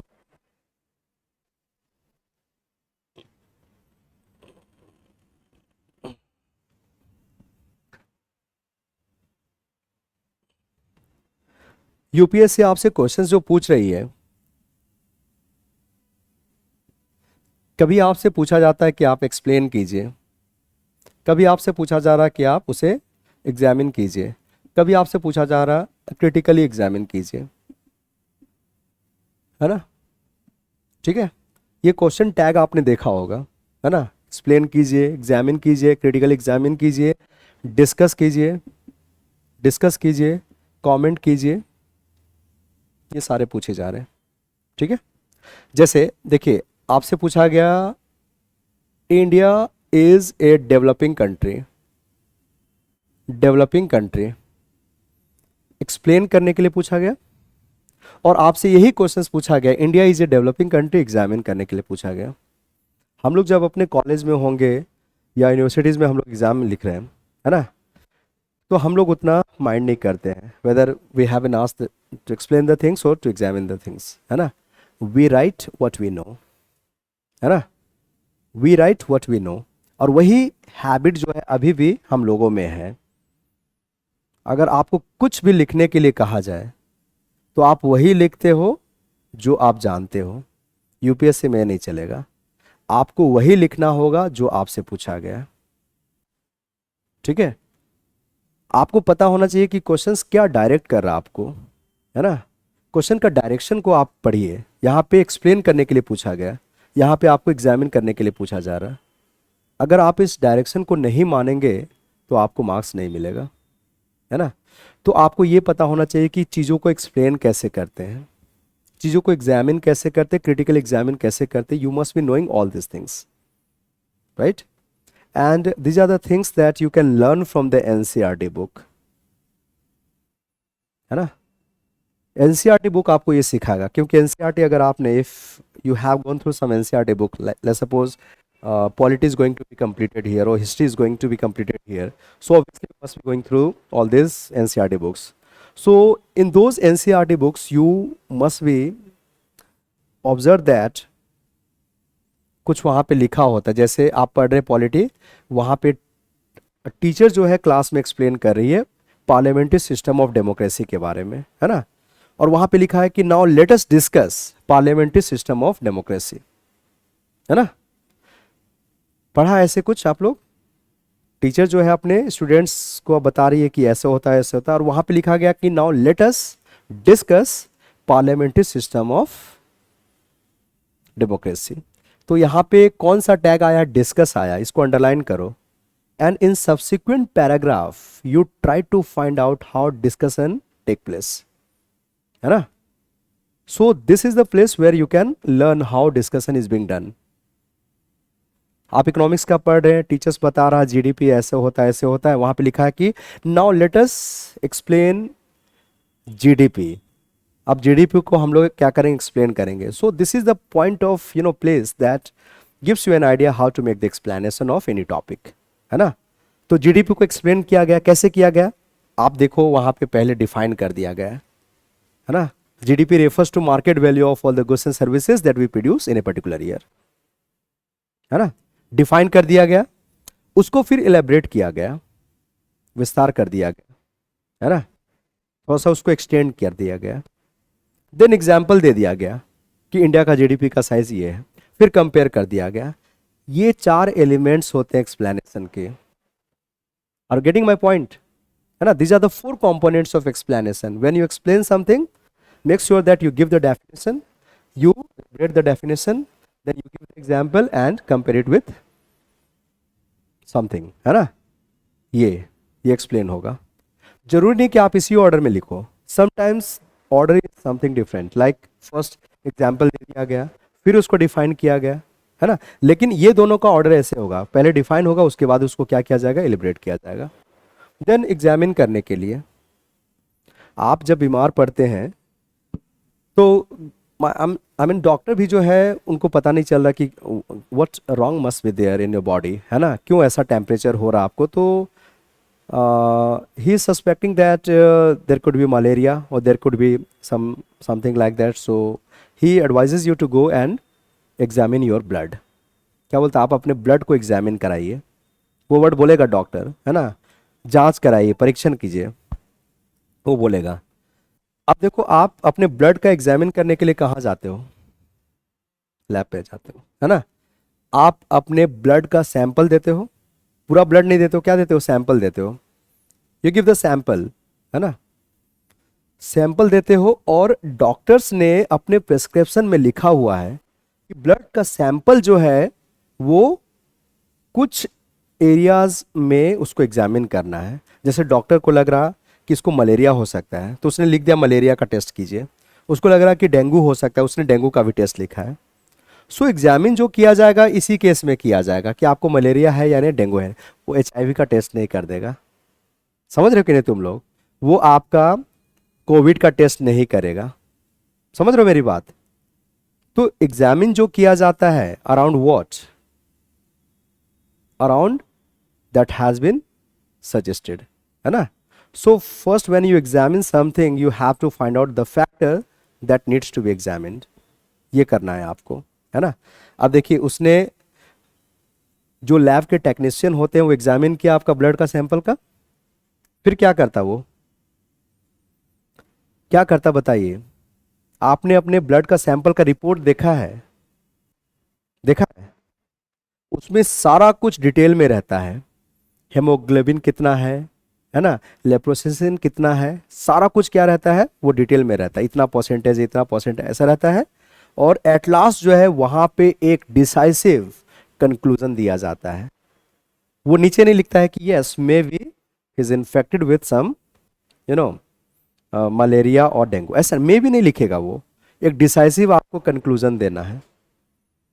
इसलिए तो एग्जामिन किया गया ना. तो व्हेन यू एग्जामिन समथिंग ना, first you have to find out the factor, the criteria that needs to be examine, and then those factor needs to be elaborated, है ना. वहां पे आप फैक्ट्स दीजिए, एनालिसिस दीजिए, उसको डिटेल में आप कीजिए, and at last you have to give the conclusion in a very decisive manner, in a very conclusive manner, है ना.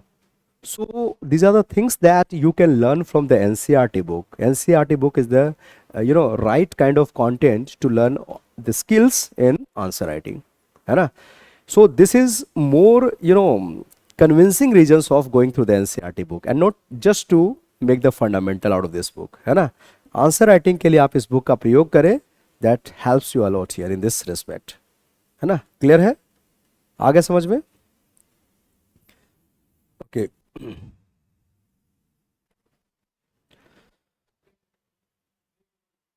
ब्रेक क्या, खत्म हो जाएगा क्लास. आज 2 घंटे की क्लास है ना. मैं कब से पढ़ाना स्टार्ट किया, 5 बजे से. अब ये क्लास कंप्लीट हो जाएगा, है ना.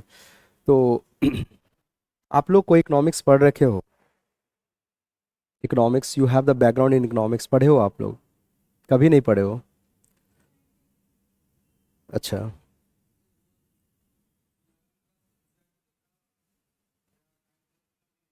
चलिए आज आप लोग you just by this books from Mukherjee Nagar itself, है ना. From class 9th 10th 11th. Don't by the book from class 12, है ना. उसको मत खरीदो.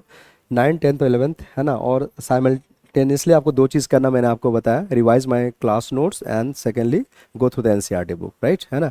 अब मैं क्या कर रहा हूँ ना, I am going to start the topic. ठीक है, right from today I am going to start the topic. ठीक है. So you have to make the revision of my class from today itself. And the first segment that I'm going to discuss in this class is banking. है ना? Banking is the segment that I am going to discuss, and in this segment you will have multiple chapters, right? This is the segment I am going to deal with. This segment is called banking, and in this segment you will have multiple chapters. Like first chapter is going to be the central bank or Reserve Bank of India. Second chapter is going to be monetary policy. Third chapter is going to be commercial banks and cooperative bank. So you will have multiple chapters in this particular segment, right? So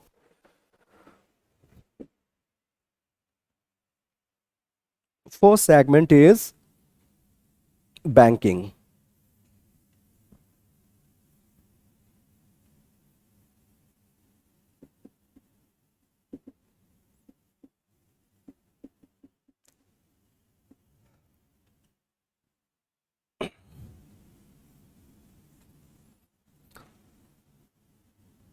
So why I must be starting from this banking segment? What is the reason?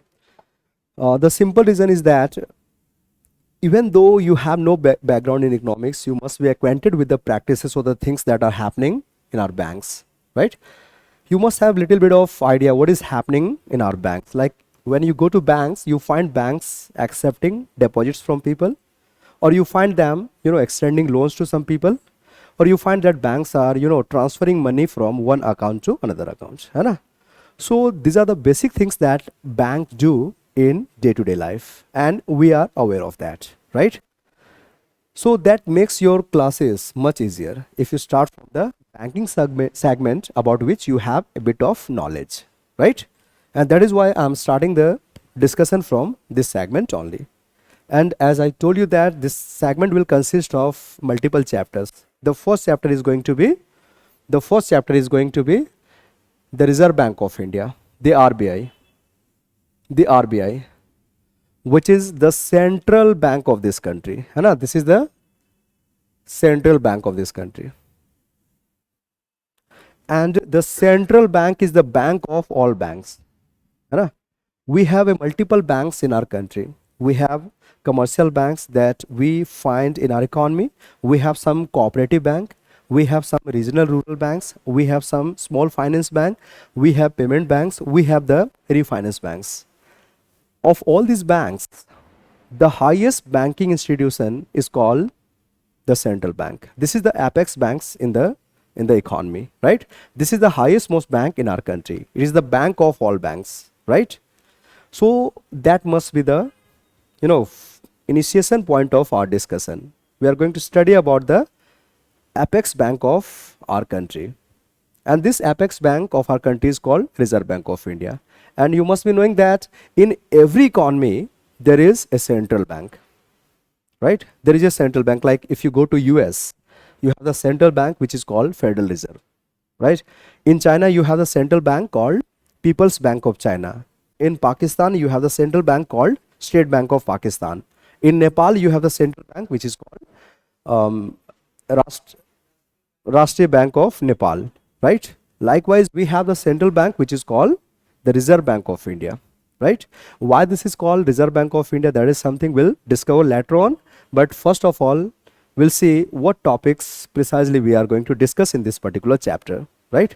So in this particular chapter, the first thing that we'll discuss is some important facts about this institution, right? Though factual questions are not being asked by the UPSC, but you must be having some factual information about the institutions about which you are going to study, right? So some factual things we'll discuss relating to the Central Bank of India. Then we'll see the management of RBI, how RBI is managed. Then third things that we'll discuss is some important functions of Reserve Bank of India. Please keep writing, है ना? Keep writing all these topics that I'm going to discuss in this particular chapter. Facts about Reserve Bank of India. Then we have the management of RBI, important functions of RBI, and then we have credit control and its instruments. Credit control and its instruments.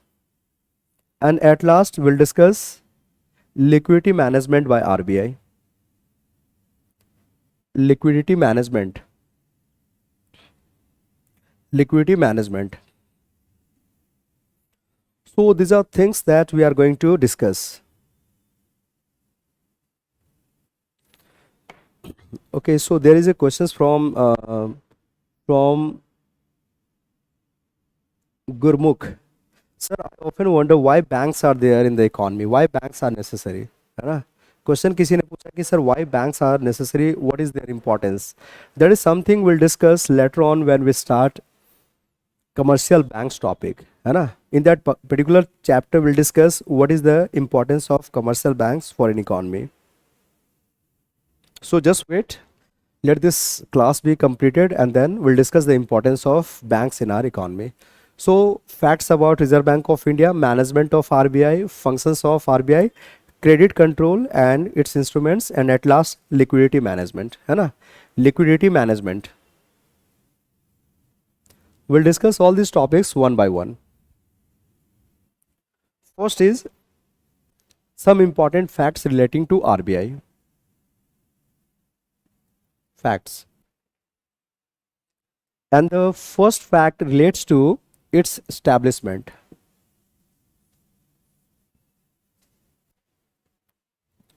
So you must be knowing that the Reserve Bank of India, which is the central bank of ours, was established on 1st of April 1935. है ना? It was established on 1st of April 1935. And this bank was established on the basis of suggestion of, Hilton Young Commission. It was established on the basis of advice of Hilton Young Commission. Right? It was established on the basis of recommendation of Hilton Young Commission, which is officially called, this commission is officially called Commission on Indian Currency and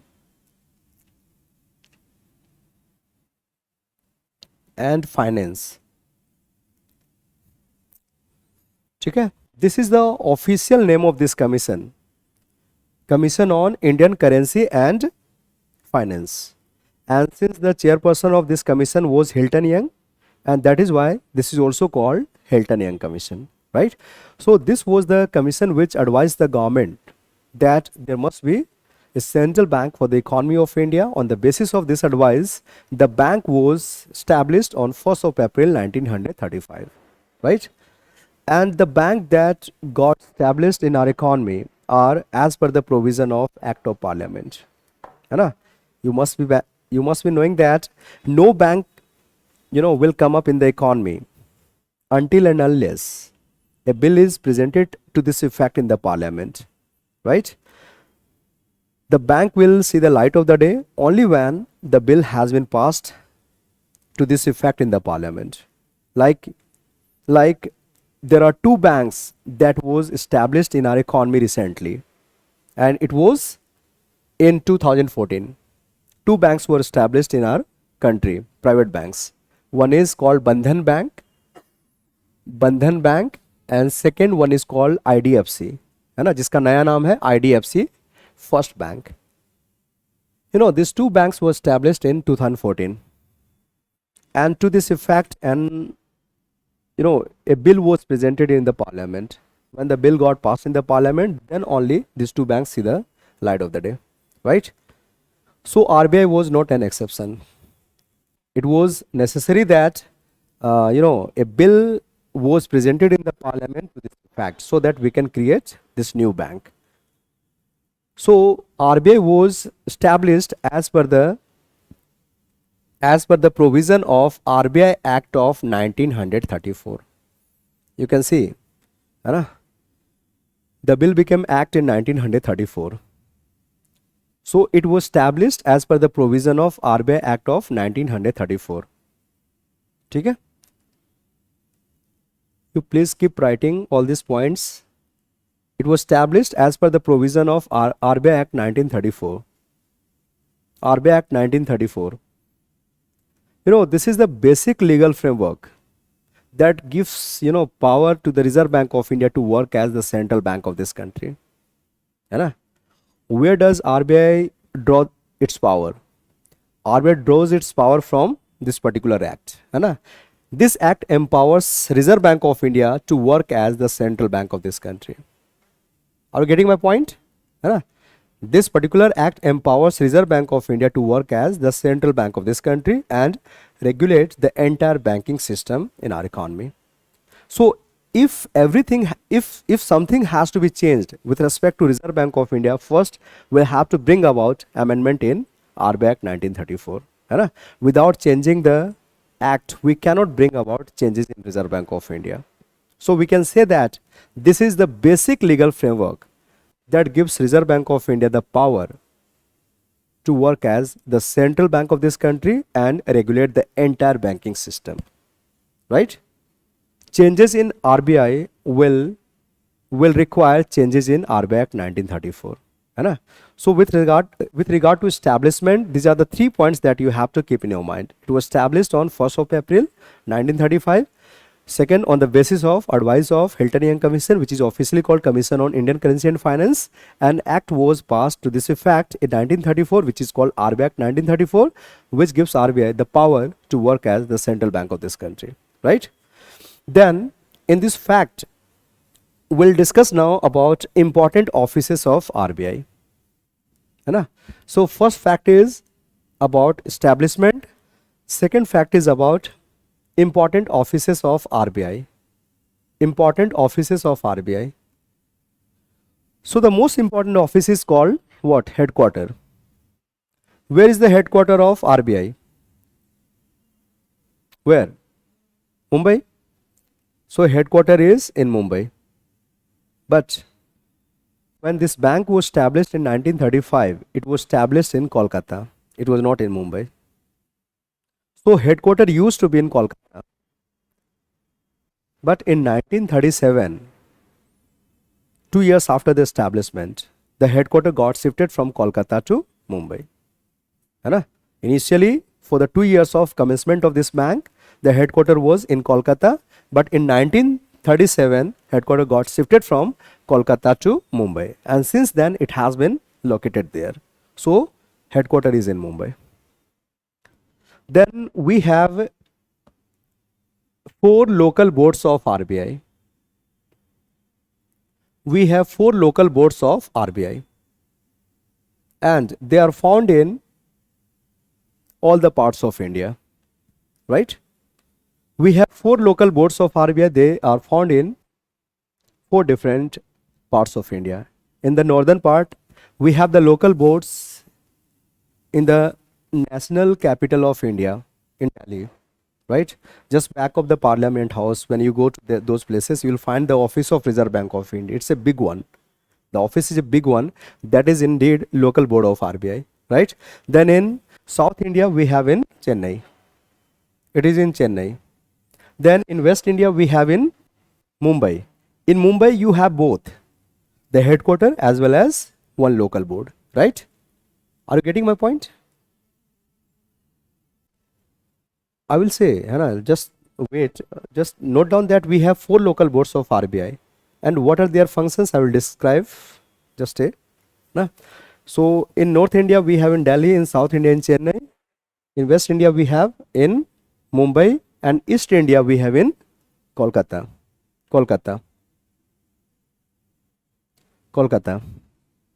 So why these local boards of RBI are important?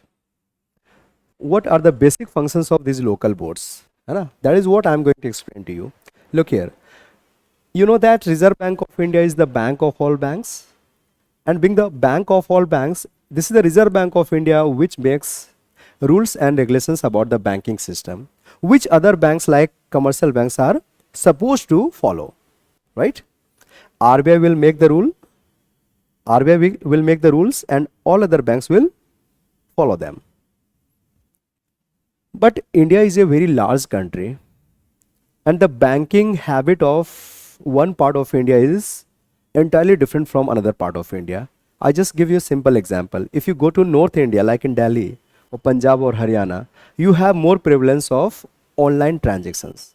Now people are using online modes in order to settle their transactions. Like we buy something, we are paying in terms of Paytm, or we are paying through the other modes of online, mediums, right?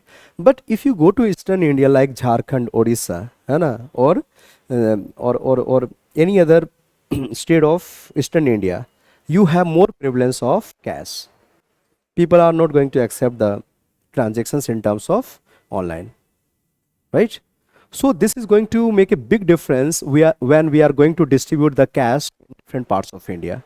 So since the use of cash is much more in Eastern India than in North India, so the Reserve Bank of India must be distributing more cash in Eastern India than in North India, right? So every policy that needs to be formulated must be on the basis of the practical, experiences of different areas of our country, right? So headquarter, before taking any decisions, take the inputs from all these local boards, right?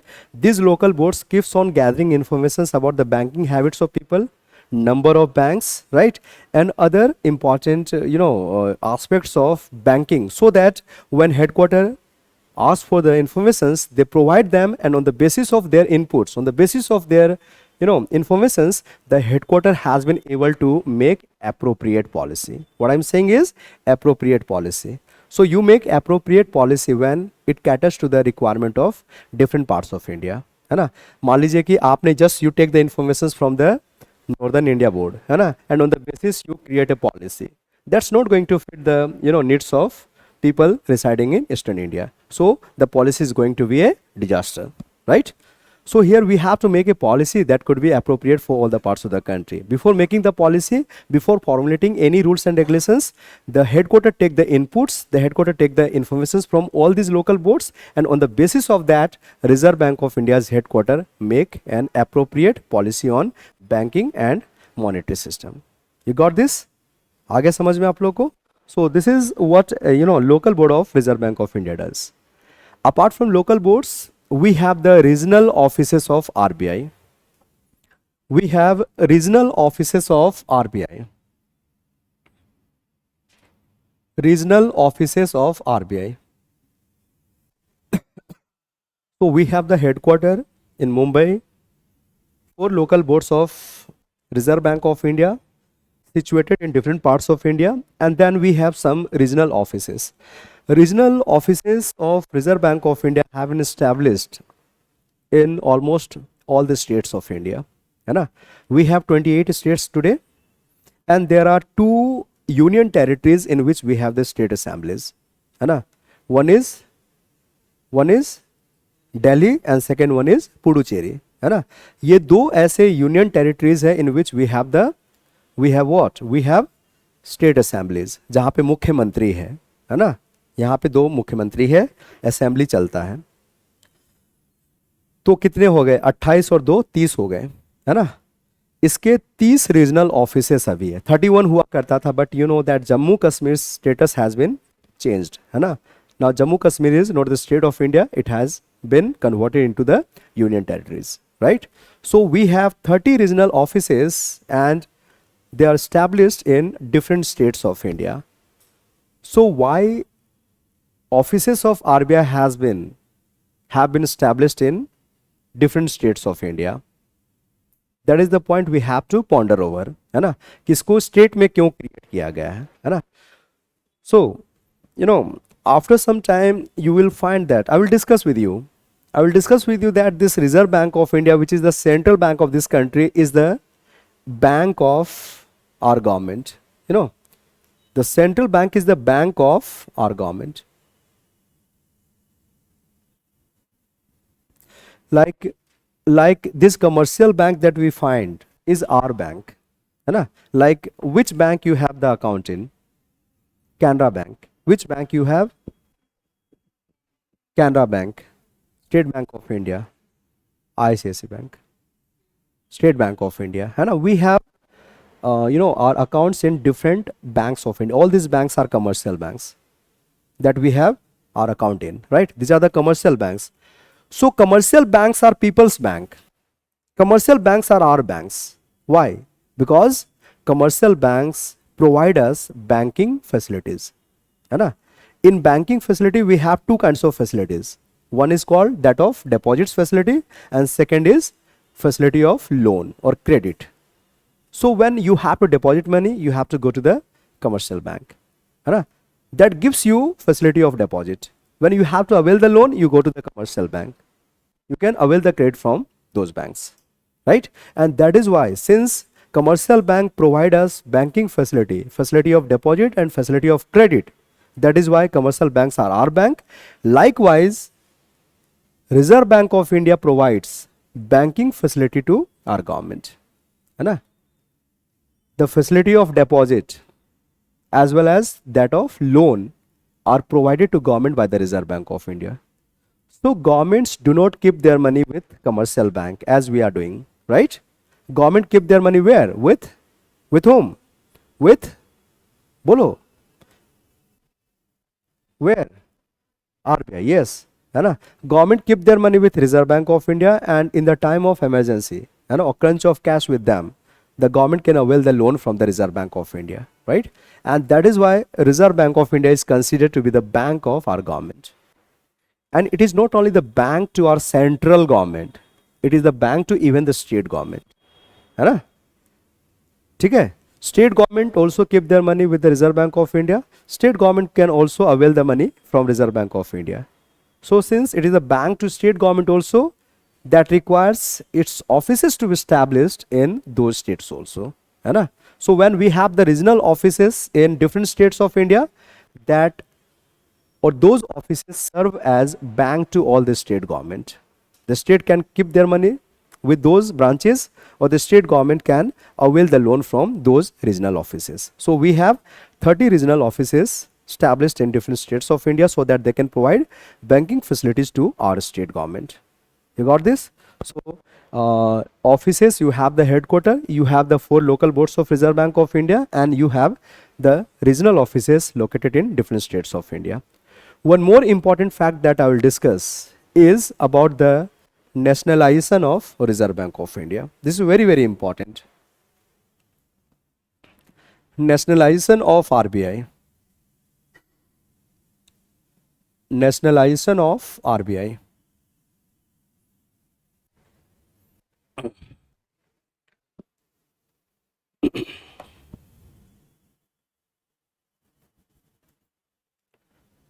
ठीक है, ये चीज all the things that I'm getting here, I will be discussing later on. Manjot, you're saying that, sir, this is the all this printing of currency or the lender of last resort.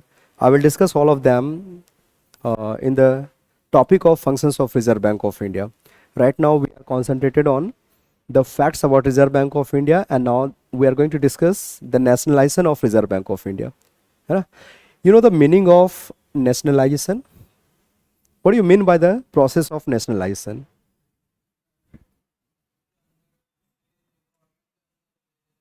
Okay, fine, very good, है ना? So this is the process when a private entity is acquired by the government, है ना? When a private entity is acquired by the government and that entity is brought under the direct control of government, it is called the process of nationalization, right? है ना? जब किसी निजी संस्था को जो है ना गवर्नमेंट खरीद लेती है और अपने कंट्रोल में ले आती है, तो इस प्रोसेस को हम क्या कहते हैं? नेशनलाइजेशन, है ना? ठीक प्राइवेटाइजेशन का उल्टा है. प्राइवेटाइजेशन में क्या होता है? गवर्नमेंट के इंस्टीट्यूशंस को प्राइवेट को बेच दिया जाता है ना? और इसमें क्या होगा कि प्राइवेट इंस्टीट्यूशन है, प्राइवेट एंटिटी है, and now that has been purchase by the government, that has been brought under the control of the government. This is called the process of nationalization, है ना? So when we talk of nationalization of Reserve Bank of India, that gives you the idea that RBI used to be a private bank when this was established. It was not the bank owned by the government. Had this been bank owned by the government, there was no requirement of nationalization, right? But when we talk of nationalization of Reserve Bank of India, that gives you idea that when this bank was established in 1935, it used to be a private bank. The government of India nor the state government were the owner of this particular bank, right? The bank were owned by people like you and me. It was a private bank. right? And this private bank was acquired by the government, purchased by the government on 1st of on 1st of January 1949, right? On 1st of January 1949, this bank was nationalized or acquired by the government, and it was then brought under the direct control of Government of India. And since then this bank is completely owned by the Government of India, है ना? It's completely owned by the Government of India. It's an unit owned by the Government of India. ठीक है? And this year of 1949 is very significant in the banking development of India. Two things happen in this 1949. The first thing is that the Reserve Bank of India was brought under the direct control of Government of India. First thing. Second thing, in 1949, for the first time in free India, Banking Regulation Act was passed. Banking Regulation Act was passed in 1949. It was for the first time in free India, है ना? Banking Regulation Act was passed in 1949, and this was to ensure that banks are run smoothly in our country. This is to ensure that banks are run smoothly in our country, and banks can be made the instrument of social and economic changes, right? We wanted to use banks as the engine of social and economic progress, right? And for that reasons, it was imperative that first we run them smoothly without any hiccups or happles, right? So Regulation Act for the banks were introduced in 1949, and through this act an extensive power was given to Reserve Bank of India, right? An extensive power was given to Reserve Bank of India, like the power to grant license to commercial bank. You must be knowing that no banks can be established without getting the license from Reserve Bank of India. Even these two banks, when they were established, it was initially on the basis of license granted to them by Reserve Bank of India, right? So this act, gave power to Reserve Bank of India that you must be giving the license if banks have to be established, है ना? So power to give the license, right? And then it is the Reserve Bank of India that can cancel the license of some commercial bank on some valid grounds, right? And then Reserve Bank of India was given the power to make rules and regulations for entire banking system, right? Power to make rules and regulations for entire banking system. So these three important powers were vested upon Reserve Bank of India through this Banking Regulations Act of 1949, and those power made Reserve Bank of India the bank to all banks. Why we call Reserve Bank of India the bank to all banks? These are the three important reasons. Because Reserve Bank of India does have the power to grant the license to commercial bank, and Reserve Bank of India can annul the license on some valid grounds. Reserve Bank of India can make rules and regulations, right? So Reserve Bank of India thus became the bank to all banks in 1949, right? So in 1949, you can see that for the smooth functioning of the entire banking system, so that they can be used as a medium of social and economic progress, we did two different things. First, the Reserve Bank of India was brought under the direct control of Government of India through the process of Nationalization of Reserve Bank of India, and secondly, we passed an act in Parliament that empowers Reserve Bank of India to become the bank to all banks, right? We gave Reserve Bank of India the power to give license to all commercial banks, cancel their license on some valid grounds, and frame the rules for them so that they can follow their directions, right? So Reserve Bank of India became the bank to all banks, and that is why we consider the year of 1949 as the landmark year in the banking development of India, right? आ रहा समझ में आप लोग? समझ पा रहे हैं, है ना? थोड़ा सा इंटरेस्ट लेना पड़ेगा आप लोगों को, है ना? इम्पोर्टेंस है इस सब्जेक्ट का, इसलिए मैं कह रहा हूँ, है ना? तो आपको लेना पड़ेगा इंटरेस्ट. आज टाइम हो गया है ना? Will continue with this class. I mean may be from कल का क्लास नहीं होगी शायद आपकी. कल गुड फ्राइडे है ना? कल शायद क्लास नहीं होगी, आपको पता चल जाएगा. लेकिन will continue from this topic onwards, है ना, आप इसको रिवाइज करते रहें।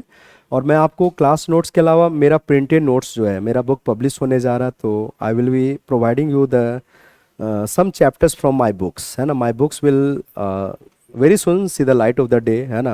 I'm right now in discussion with some of the publications houses, है ना।